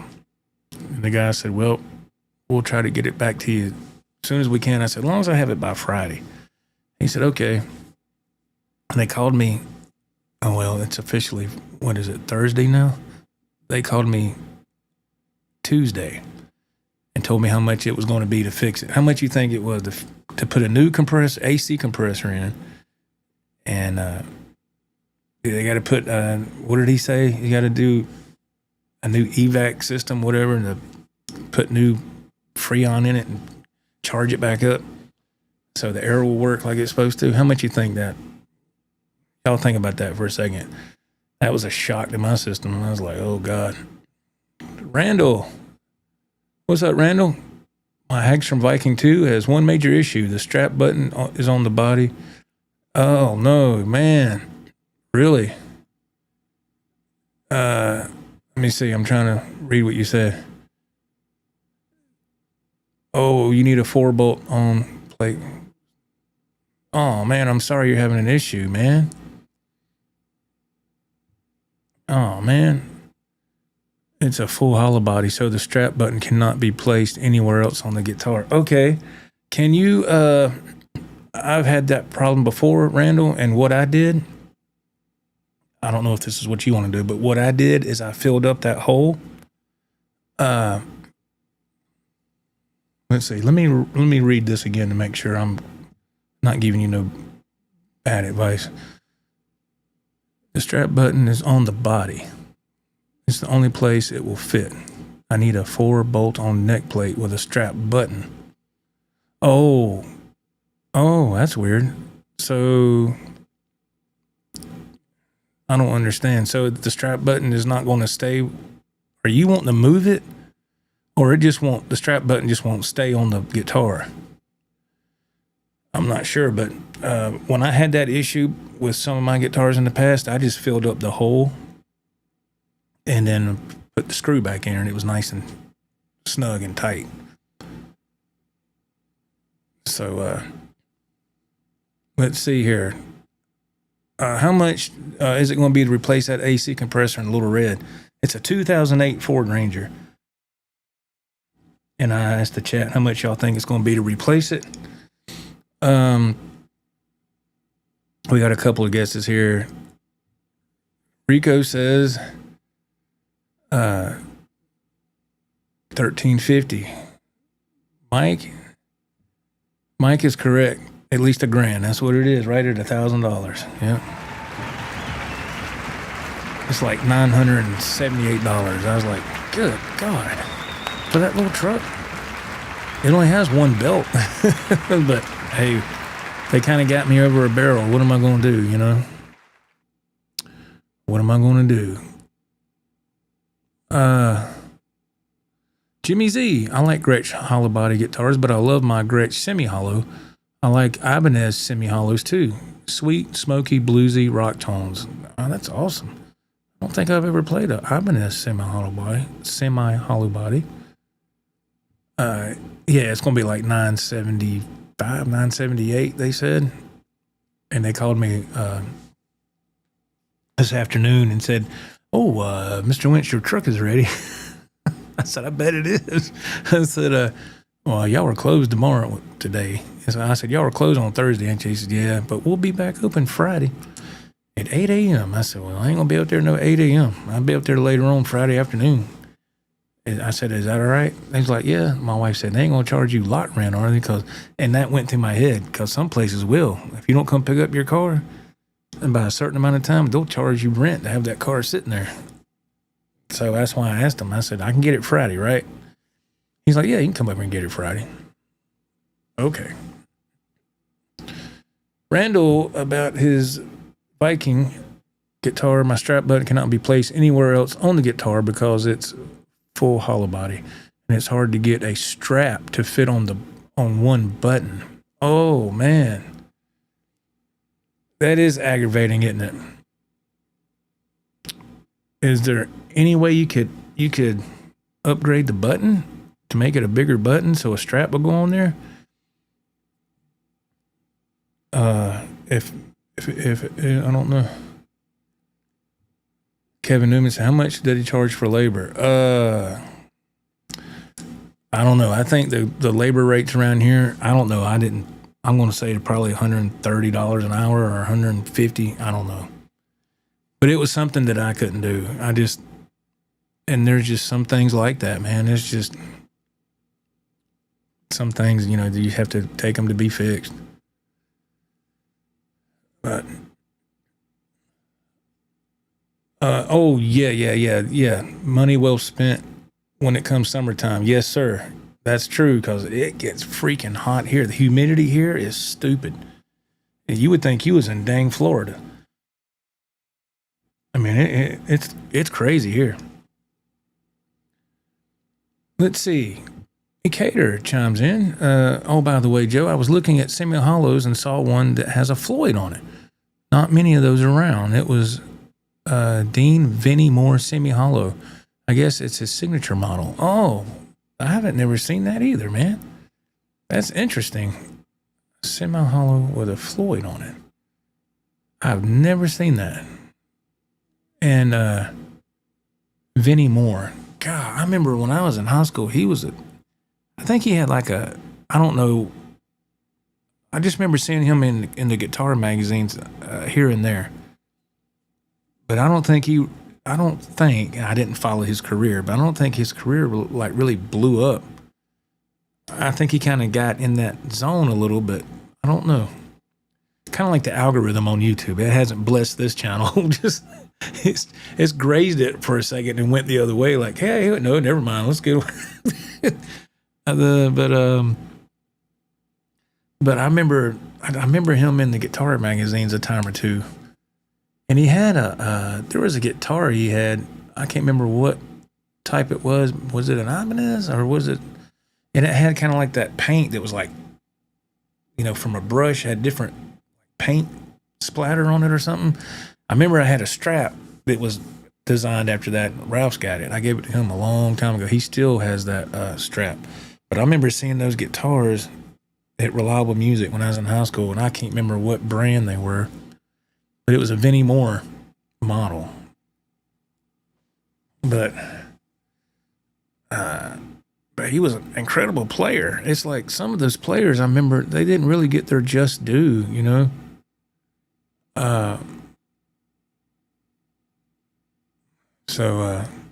It's just, I don't know. Some people are lucky, you know. I've heard it's better to be lucky than good, but I don't know how true that is, but I'd rather get, well, it's nice to be lucky, don't get me wrong, but I'd rather be recognized for something that people admire, not because I was lucky. You know what I'm saying? So it's like, you know, a few years ago when there would be like this viral video on YouTube and I seen it in when I was involved with the guitar community back then.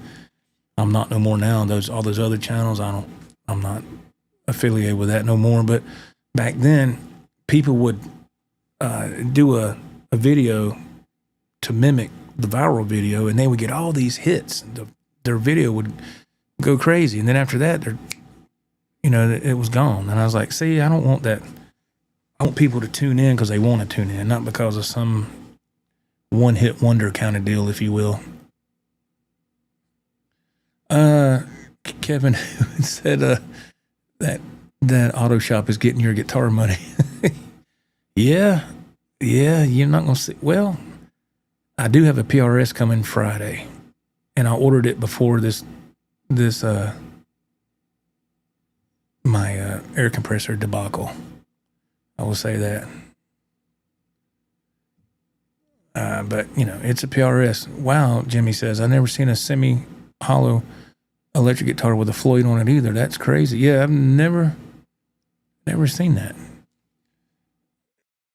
It's interesting. I have to look that up just to see it, just to see what's going on there. Cater says that, it seems like Vinnie Moore is one of those guitarist, not mainstream, but most musicians know who he is. Yes. Yeah, I remember hearing, I didn't have any of his material, but I remember hearing some of his stuff back in the day. I was like, damn, he was badass, man. Pardon my language. He was. I was like, good God. But let's see. Randall is talking about his guitar issue. I can buy a 4 bolt-on neck plate with a button on it. Besides that one issue, it's an amazing, expensive guitar. Elvis played one. My cousin got me the Elvis 68 Comeback Special book. Nice, man. That's nice. Well, I hope you can remedy that issue, Randall, because that way you can use a strap if you want to. I hate that you're dealing with that, man. Nothing more annoying than having a new guitar and something's going on with it. And all you want to do is just play, You're like, what is going on here? Let me see. Cater says, they're like unicorns. I think that one is the only one talking about the semi-hollow with a Floyd on it. There's the only one that's currently in production. There is a PRS NS14 that has that, but those are super expensive. Kramer back in the day had a Knight Rider with one. Wow. Yeah, that's crazy. Yeah, I just couldn't see spending all that for a semi-hollow with a Floyd if it's crazy expensive, but, Art G, Vinnie Moore can play. Check out his Soul Shifter album. Oh, yeah, Vinnie Moore, he's awesome. Yes, he is awesome. Yeah, I tell you, I was looking at some old clips online while I was trying to go to sleep last night, and I saw, remember Frank Gambale? Remember him? I remember him from back in the 80s and on. He had made a couple of appearances at the old music store I used to go to when I was a teenager, Reliable Music in Charlotte, which they've been closed for many years, but he made an appearance there, and I was like, dang, he could play man, he could play. Still can. He just looks different now. Rico, Joe, the good news is you can play. I'm sorry. The good news is you can pay off your AC with your royalty check with your new CD. No. No, there's no royalties with that. But I wish. No, man. I don't think it's going to be enough to worry about that. I appreciate the kind words, though. Royalty check. Ecater says another was the Yamaha West Borland signature. Oh. Wasn't he with was that Limp Bizkit or something? I just never could get into that music, but hey, just me. Basically, Ecater says you only find one if a guitar has a company specifically make one. Yeah. Oops. Let's see. The Dog Puss says y'all should check out the Gibson Johnny A signature semi-hollow body with 25.5-inch scale length and Bigsby trim. It's awesome. Johnny A. Yeah. That's awesome. He's a great guitar player. Whoops. Dog put there. Jimmy Z, he says, my Gretsch Electromatic has the Bigsby on it, of course, as it should. It's one sweet guitar. I didn't know you had a Gretsch, Jimmy. With a Bigsby on it, no less. Huh. Never played nothing like that. Interesting. Whoops. Why does this keep... let's see. Trying to get this to work.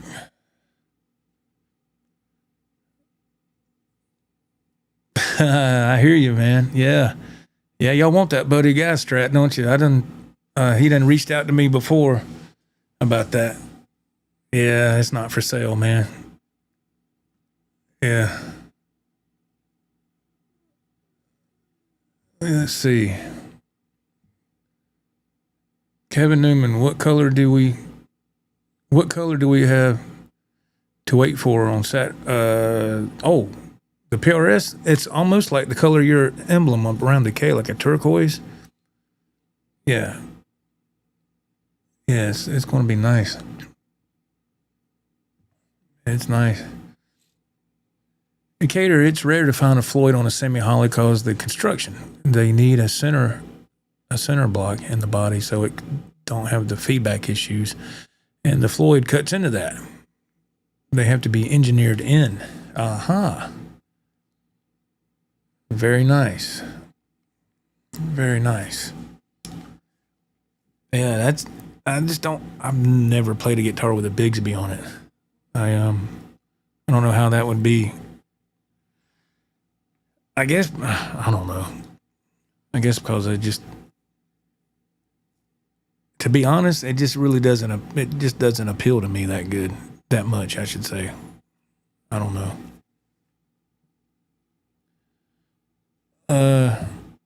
The Dog possessed 2 Johnny A's guitars on reverb, 5,000 and 8,000. God almighty.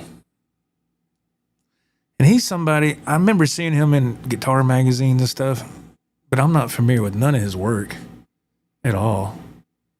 And I'm not saying that to degrade any of his work. I'm just not from, I've heard his name. I don't even know what his music is. But there's a lot of other ones I don't know either. But I remember seeing him a lot in the magazines. I said, man, he must really have some huge records or something. But I don't know. I didn't take the time to investigate it either. So, Joe, I'm like you. I love 80s melodic rock, my main thing. But I love lots of other different types of music, and I like to play country rock. Jason Aldean, Kenny Chesney type stuff. My Gretsch rocks hard. That's awesome, man. That's cool. It's good, man, that you like different things. Yes. It's always awesome. And that's the good way to be. You know, don't lock yourself into one genre too much. I've been so guilty of that.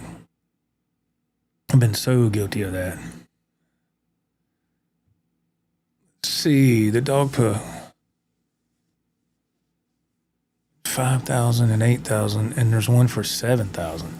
I just can't for the life of me see paying that kind of money for a guitar. I mean, you know, hell, if you got the money, go for it. But I just can't fathom that. Rod says he's going to bed. He said, the heck with the new year. I'm going to bed. Well, Rod, thank you for being here. Happy New Year. Happy New Year. Thank you for taking the time to spend here. We appreciate that very much. I appreciate that, man. Thank you. I want to try to break my old record. I don't know what it is. I know it's 4 hours, but I don't know what it is. I don't know. We'll figure it out. It should be fun to do. And somebody texted me. Who was it? Oh, Rico. Okay.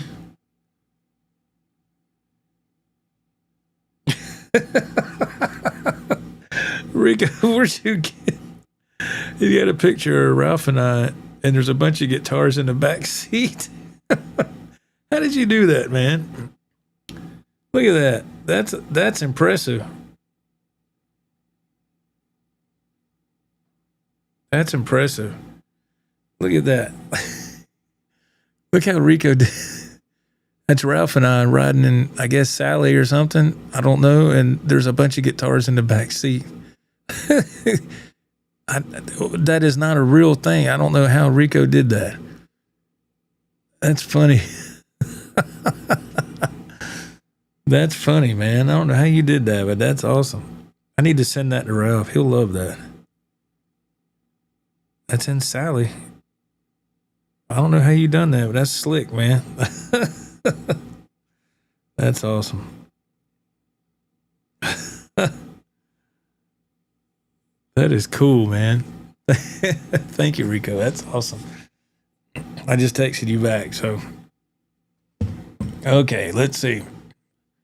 Let me see here.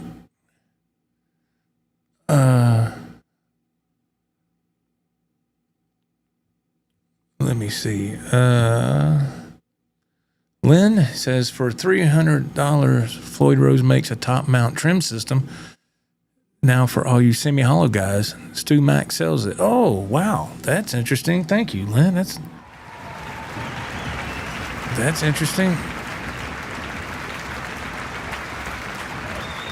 Floyd Rose with a top-mounted unit.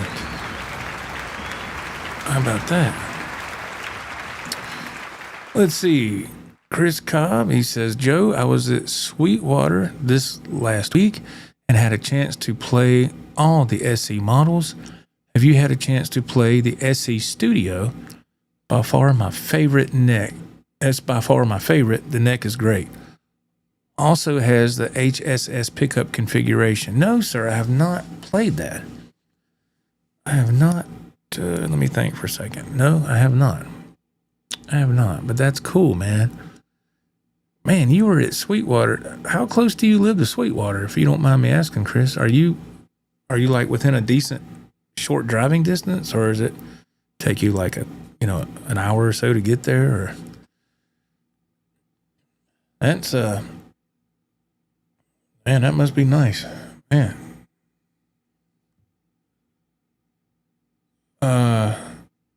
That's that. That picture. Yeah, that picture is crazy, isn't it? I don't know how Rico did that. I don't know if he's still here, but that was awesome how he did that.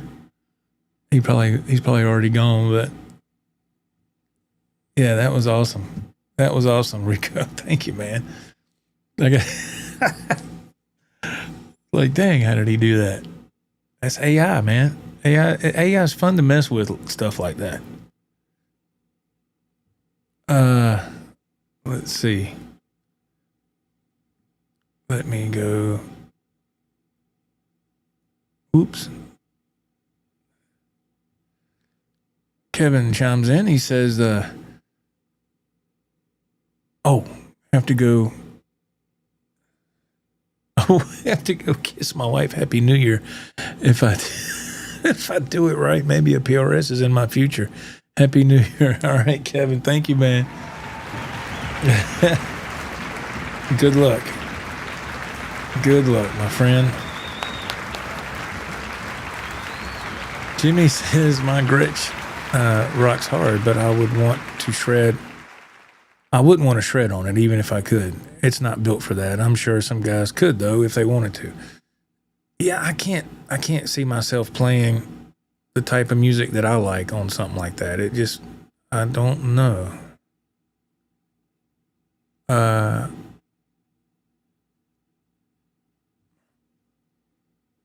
Let's see. Oh man, what happened? Let's see.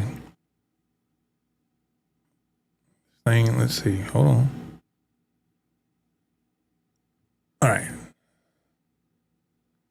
Oh, I read that one already. Okay.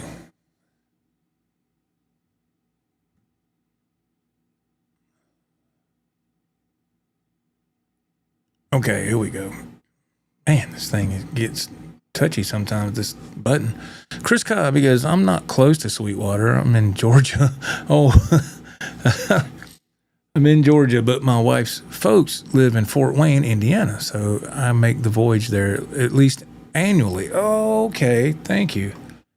Okay, that makes perfect sense. Rico says that it was all Gemini Nano Banana feature. Oh, that's awesome, man. That's cool. That's awesome. That's cool. I got to send that to Ralph. He'll love that. Let's see. Yes, exactly. Bloody Soup says 3 more minutes to the new year for Central Time. That's right. Yes. Yeah, we're going to do that. We're going to get one of the time zones correct, right? Oh, man. We're going to get one of them right. We're going to try to. Let's see if I can go to my clock here.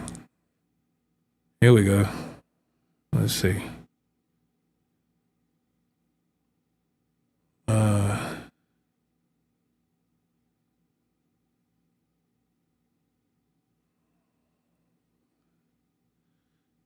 Oh, okay. So that's great. So we got just a couple of seconds, right? About a minute, something like that.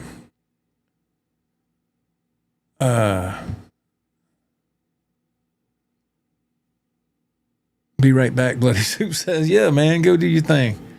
Go do your thing, man. I got you. Let's, we're going to get one of these. We're going to get one of these here. So, we got just a couple of seconds and we should be hitting the new year for the next time zone over. There it is right there. Happy New Year. I missed it on the East Coast, but there you go. Central Time Zone, yes. Happy New Year, Central Time Zone. Yeah. All right. Woo! 2026. Happy New Year, Central Time Zone. Yes. Yeah. There we go. Now you were officially in 2026 like us. So you didn't miss nothing, did you? Yeah. Happy New Year again, Bloody Soups. That's right, man. I didn't know you was in the Central Time Zone. You and Mr. Curtis. I didn't know that. For some reason, I thought y'all were on the East Coast. Oh well. Let's see.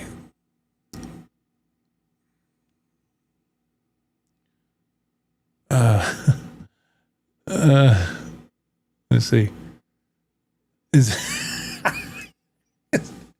Is that Starsky and Hutch music? Oh, it's something that it's a preset that came on this Rodecaster Pro 2, and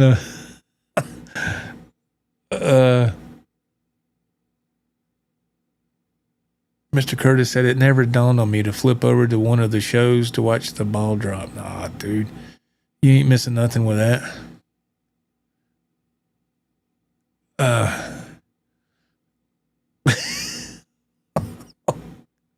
Jimmy. Oh my God. That's funny. Oh my God. That is not what that's supposed to be. Oh my gosh.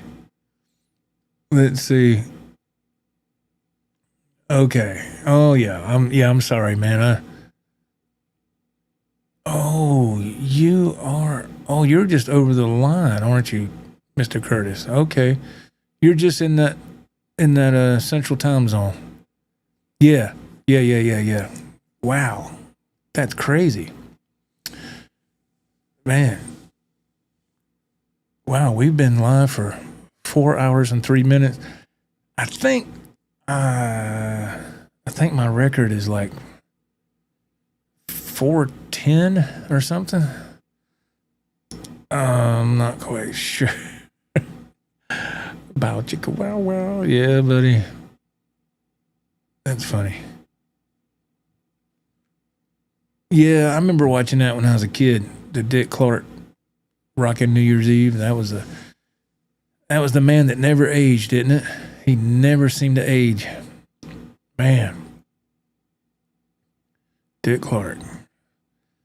And I remember when I was growing up, I would watch him and Ed McMahon with TV's bloopers and practical jokes or something. Wasn't that what it was? Y'all remember that? Probably not. And another show that was big when I was a kid was Candid Camera. I'm going way back. I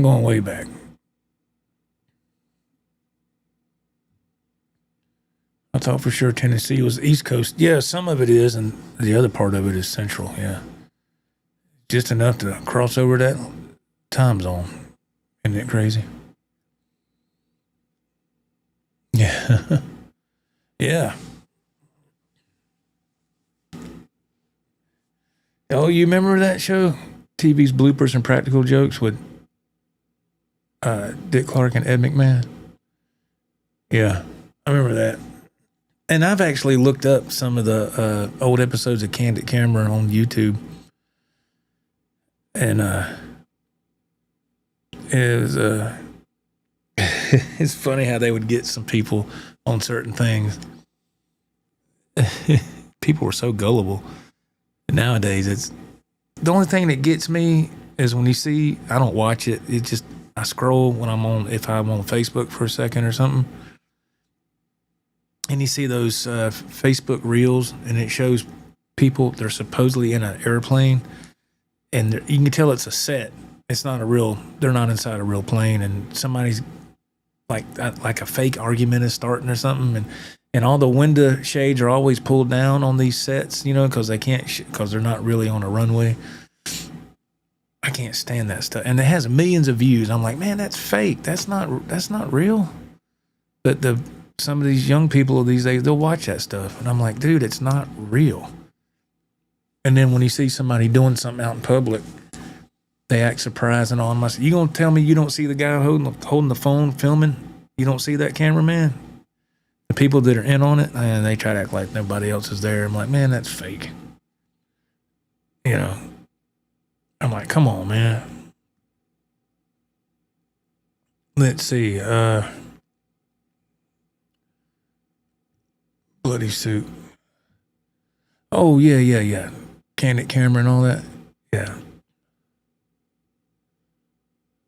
Yeah, that was some good stuff. Bloody suit. Well, you got one more hour to go, Joe.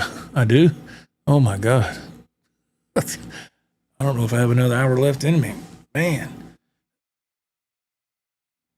Actually, I'd have to stay up till...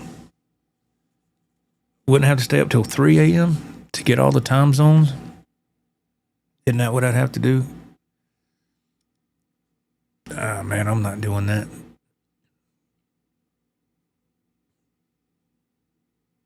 Oh, what? Come on, Kevin Newman, are you serious? He said he had to go run and kiss his wife for Christmas Eve. He said, I'm back. She said, go ahead and get one. I did it right. You gonna get a PRS, man? Are you serious? Damn, dude. Wow. Congratulations. Dang. That's awesome, man. That's awesome. Uh-oh. Rico just sent me another one more just for fun. Uh-oh. I don't know what he's got coming now. Oh, Lord. There's no telling. It hadn't come through yet, Rico, so I don't know.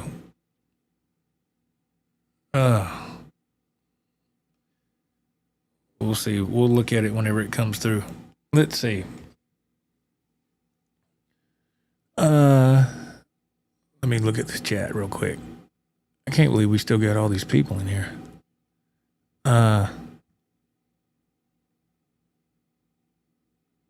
Let's see. You soundproof the studio, dog? That's awesome. I just went outside and it's exploding, guns firing, lots of noise. Oh, man. Oh, we got Into Space for you. Hey, man. Enjoyed the trivia game last time. Happy New Year. Thank you.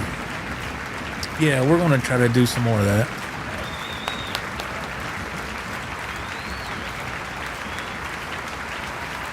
Yeah.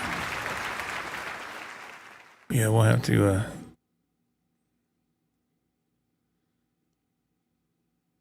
Yeah, you got Eastern, Central, a Mountain and Pacific or something like that, I think.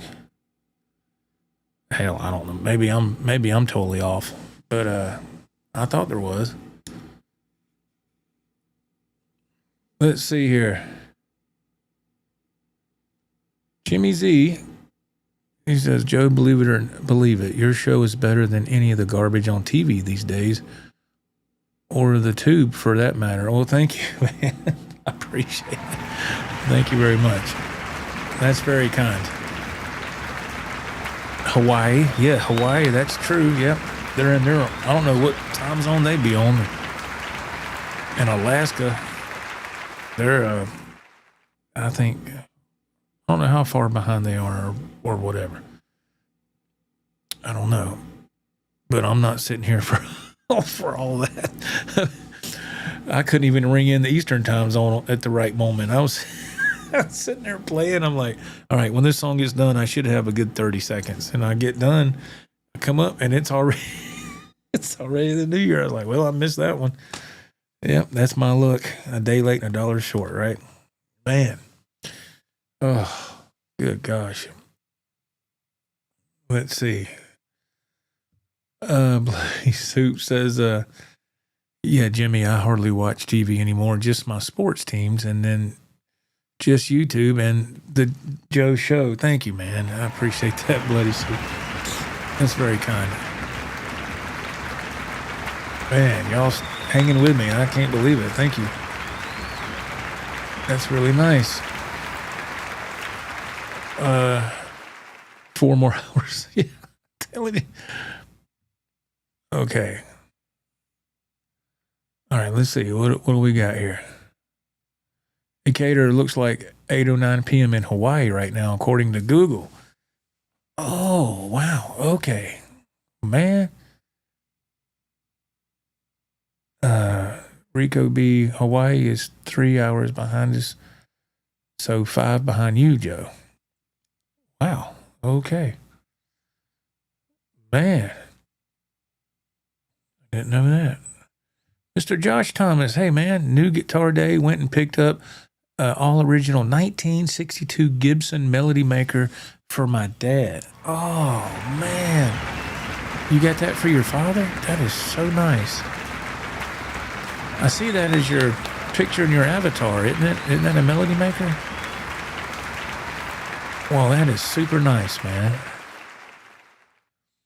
That is really nice. Bloody Soup. 4 more hours to go, Joe. Dude, I can't. Oh, my God. Yeah, I'm sure that's people want to see me for for all that time. They'll be like, can you believe this idiot is still on here? Jesus Christ. Somebody pull the plug on that. Oh, man.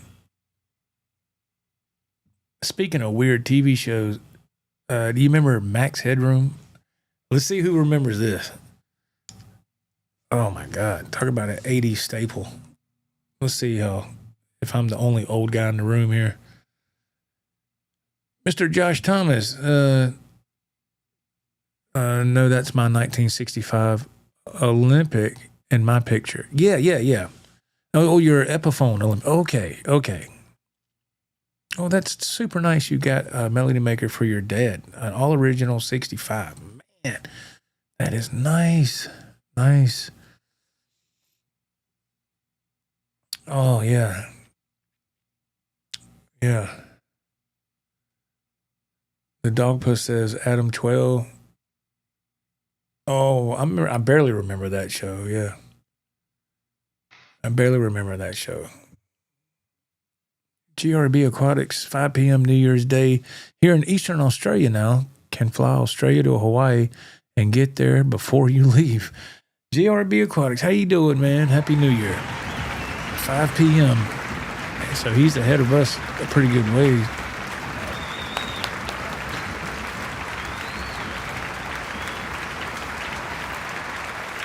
Yeah.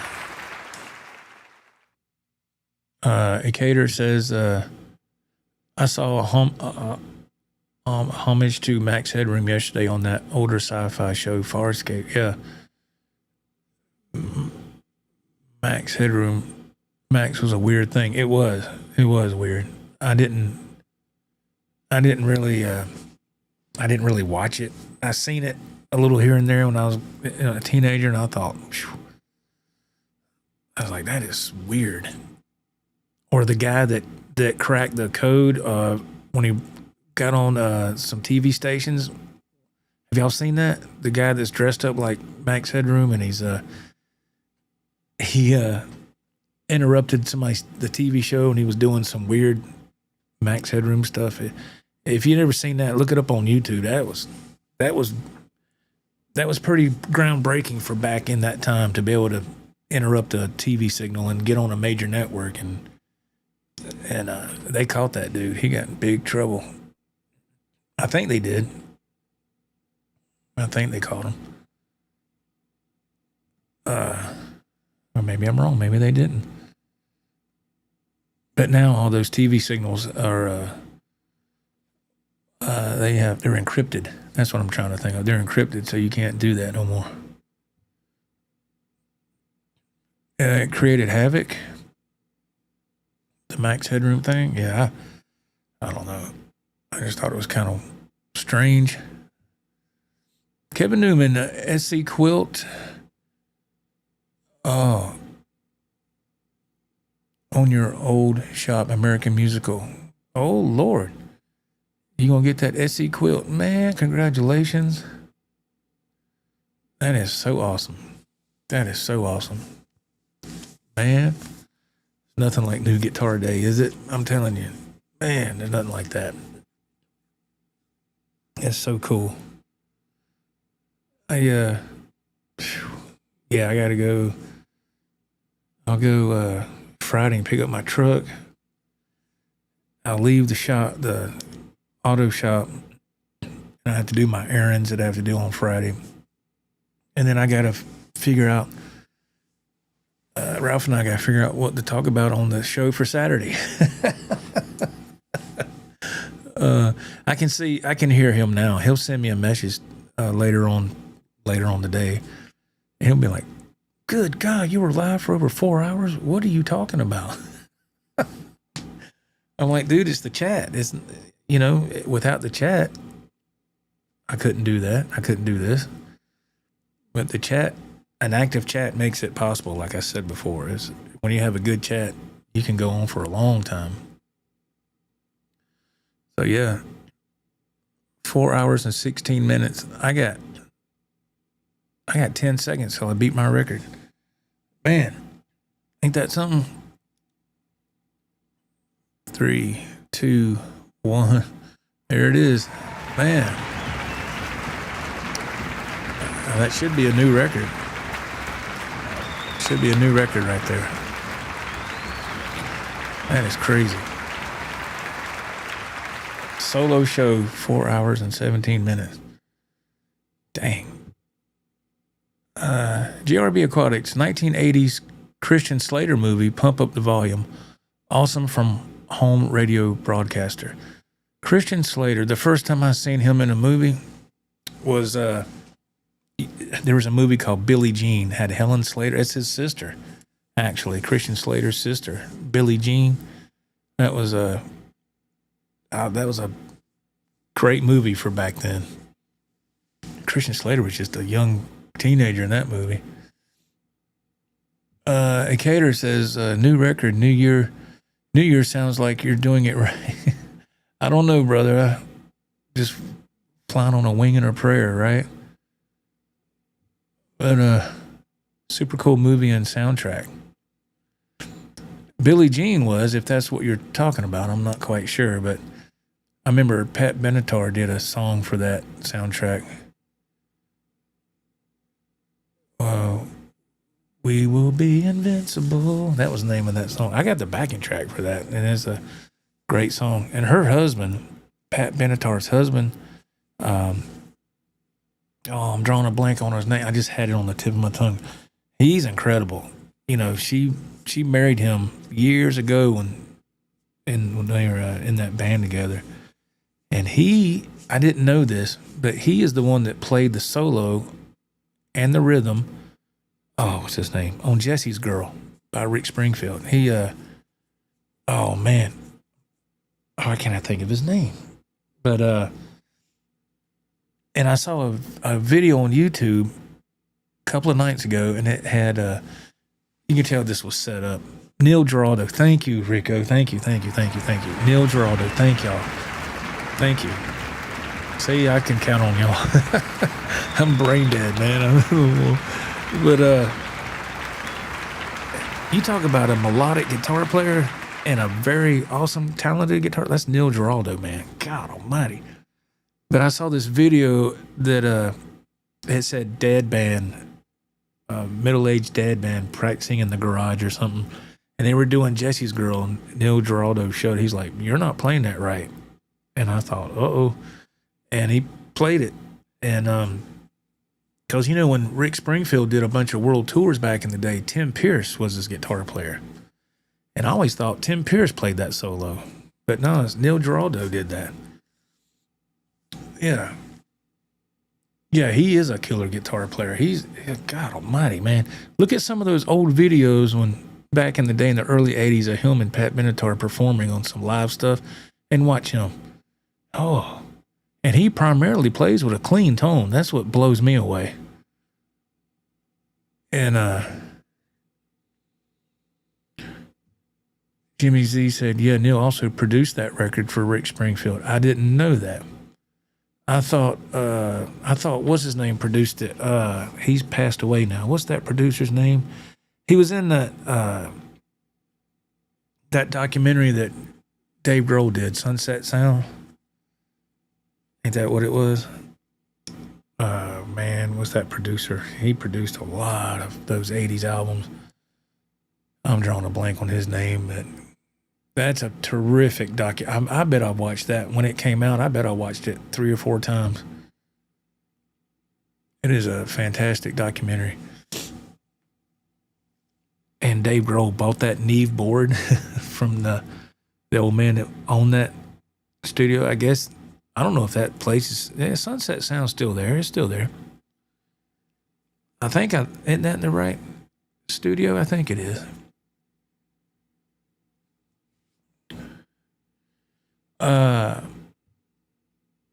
Jimmy Z said, I could be wrong, but I thought I heard Neil Giraldo say that he produced. Yeah, I'm not doubting you at all. I have no idea, but I can't think of that other producer's name that it was in that documentary Sunset Sound. I can't remember, man. But yeah, it's great, man. That music of that time is, thank God it's still here and we can keep it alive. But as far as people creating music like that again, man, I don't hear that no more. That's why I don't listen to no new music. It's just, oh man, everything is reality this, reality that. I just can't. I can't do that. Let's see. Kevin Newman, next record, 5 hours, bring a lunch. Oh, man. Oh, Lord. Yes, Keith Olsen. Thank you, Jimmy. That's yes, Keith Olsen, that's who I was thinking of. That's who I thought produced Working Class Dog, which had all those hits on it from Rick Springfield. Yeah. Keith Olsen, yeah, he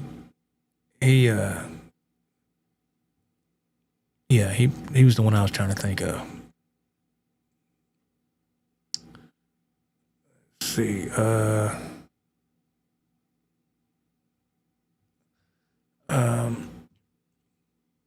GRB Aquatics. Rick Springfield was lead guitarist of the 70s Aussie band Zoot. Yes. Check them out. Cool but hilarious.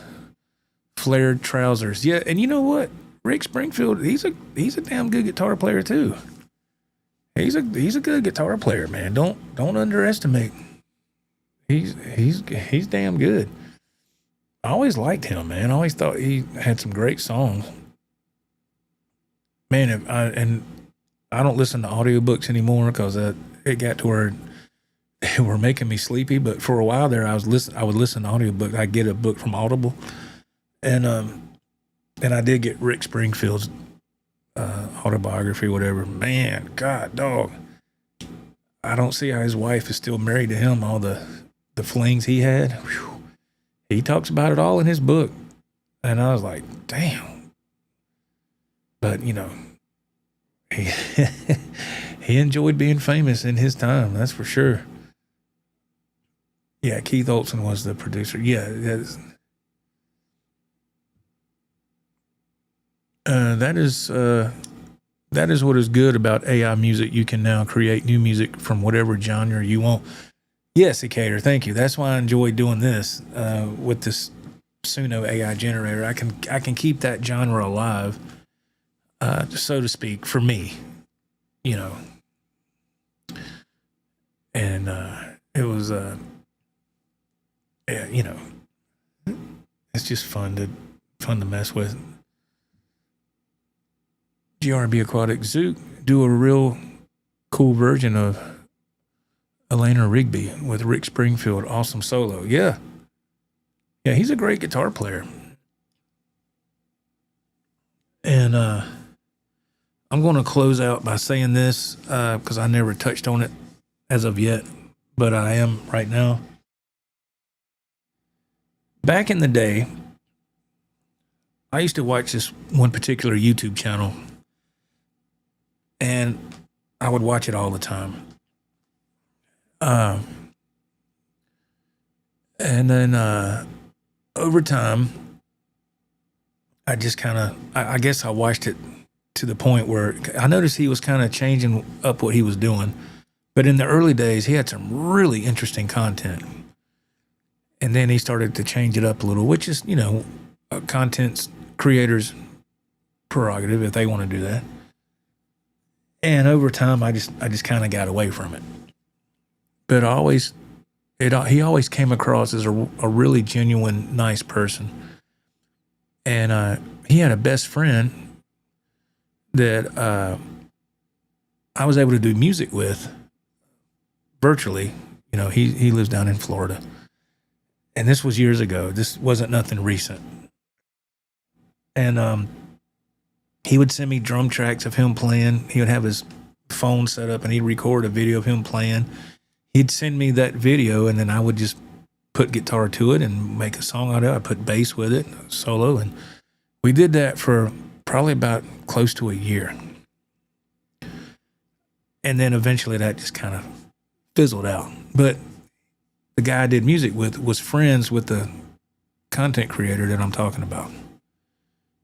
And I thought there was going to be one chance I was going to be able to meet this content creator. But I was at Myrtle Beach one night and I was delivering where I had to go to. And that content creator was kind of in the area. And I reached out to him through when I used to have Instagram, which I don't no more. But I sent him a private message on Instagram. And I told him, I said, hey, I'm down here in Myrtle Beach. And you know, if you're in the area, man, I'll give you the address. And I sent him the address. I said, you can come here. I'm delivering to this particular warehouse. There's nobody here, just me. And it's safe here. And he said, well, I'm about 25 minutes from that location. He goes, I don't think I'm going to be able to make it. Now, he might have just, you know, maybe he had an instinct that he didn't want to, you know, because we never actually physically met or talked. And I get it. And it's late at night. I understand. But it just didn't, you know, it didn't work out. So, and then the day before Christmas Eve, I found out this content creator passed away. And I was like, what? And he was only 51 years old. And that was Adam the Woo. And I was really shocked to hear that he passed. It was really shocking to me. So if y'all know who that is, you know what I'm talking about. If you're not familiar with who I'm talking about, look him up sometime, especially some of his old content. It was really good. Really interesting. So rest in peace, Adam the Woo. I was really shocked that he passed. My condolences go out to his family. Yeah. All right, guys. I guess that's going to do it for me. Cater said, yeah, I saw that the other day. He went too soon. Yeah. I don't know the exact details of what happened, but it was sad. Bloody Soup. Oh, I never got into Adam the Woo, but I heard it hurt a lot of people. Yeah, he was a nice guy, man. He was a little different, you know what I mean? I think his audience was kind of I don't know how to say it, but he was very, very well respected in the YouTube community. And I hated to hear that he passed. So I've never said nothing about it until now. So with that, I'm going to get ready to jump off here, y'all. I had a wonderful time. Thank y'all for spending this time with me and ringing in the new year for 2 time zones. I screwed it up on the Eastern one, but I got it right on the Central, right? So, but I had a blast. Thank y'all so much. We have went 4 hours and 30 minutes. God almighty. Y'all have a wonderful rest of your night. I'm going to go to bed, and I don't know if I'm working later on the day or not. I guess I'll find out. Y'all have a great one. We'll see you later. God bless. Take care. Bye-bye.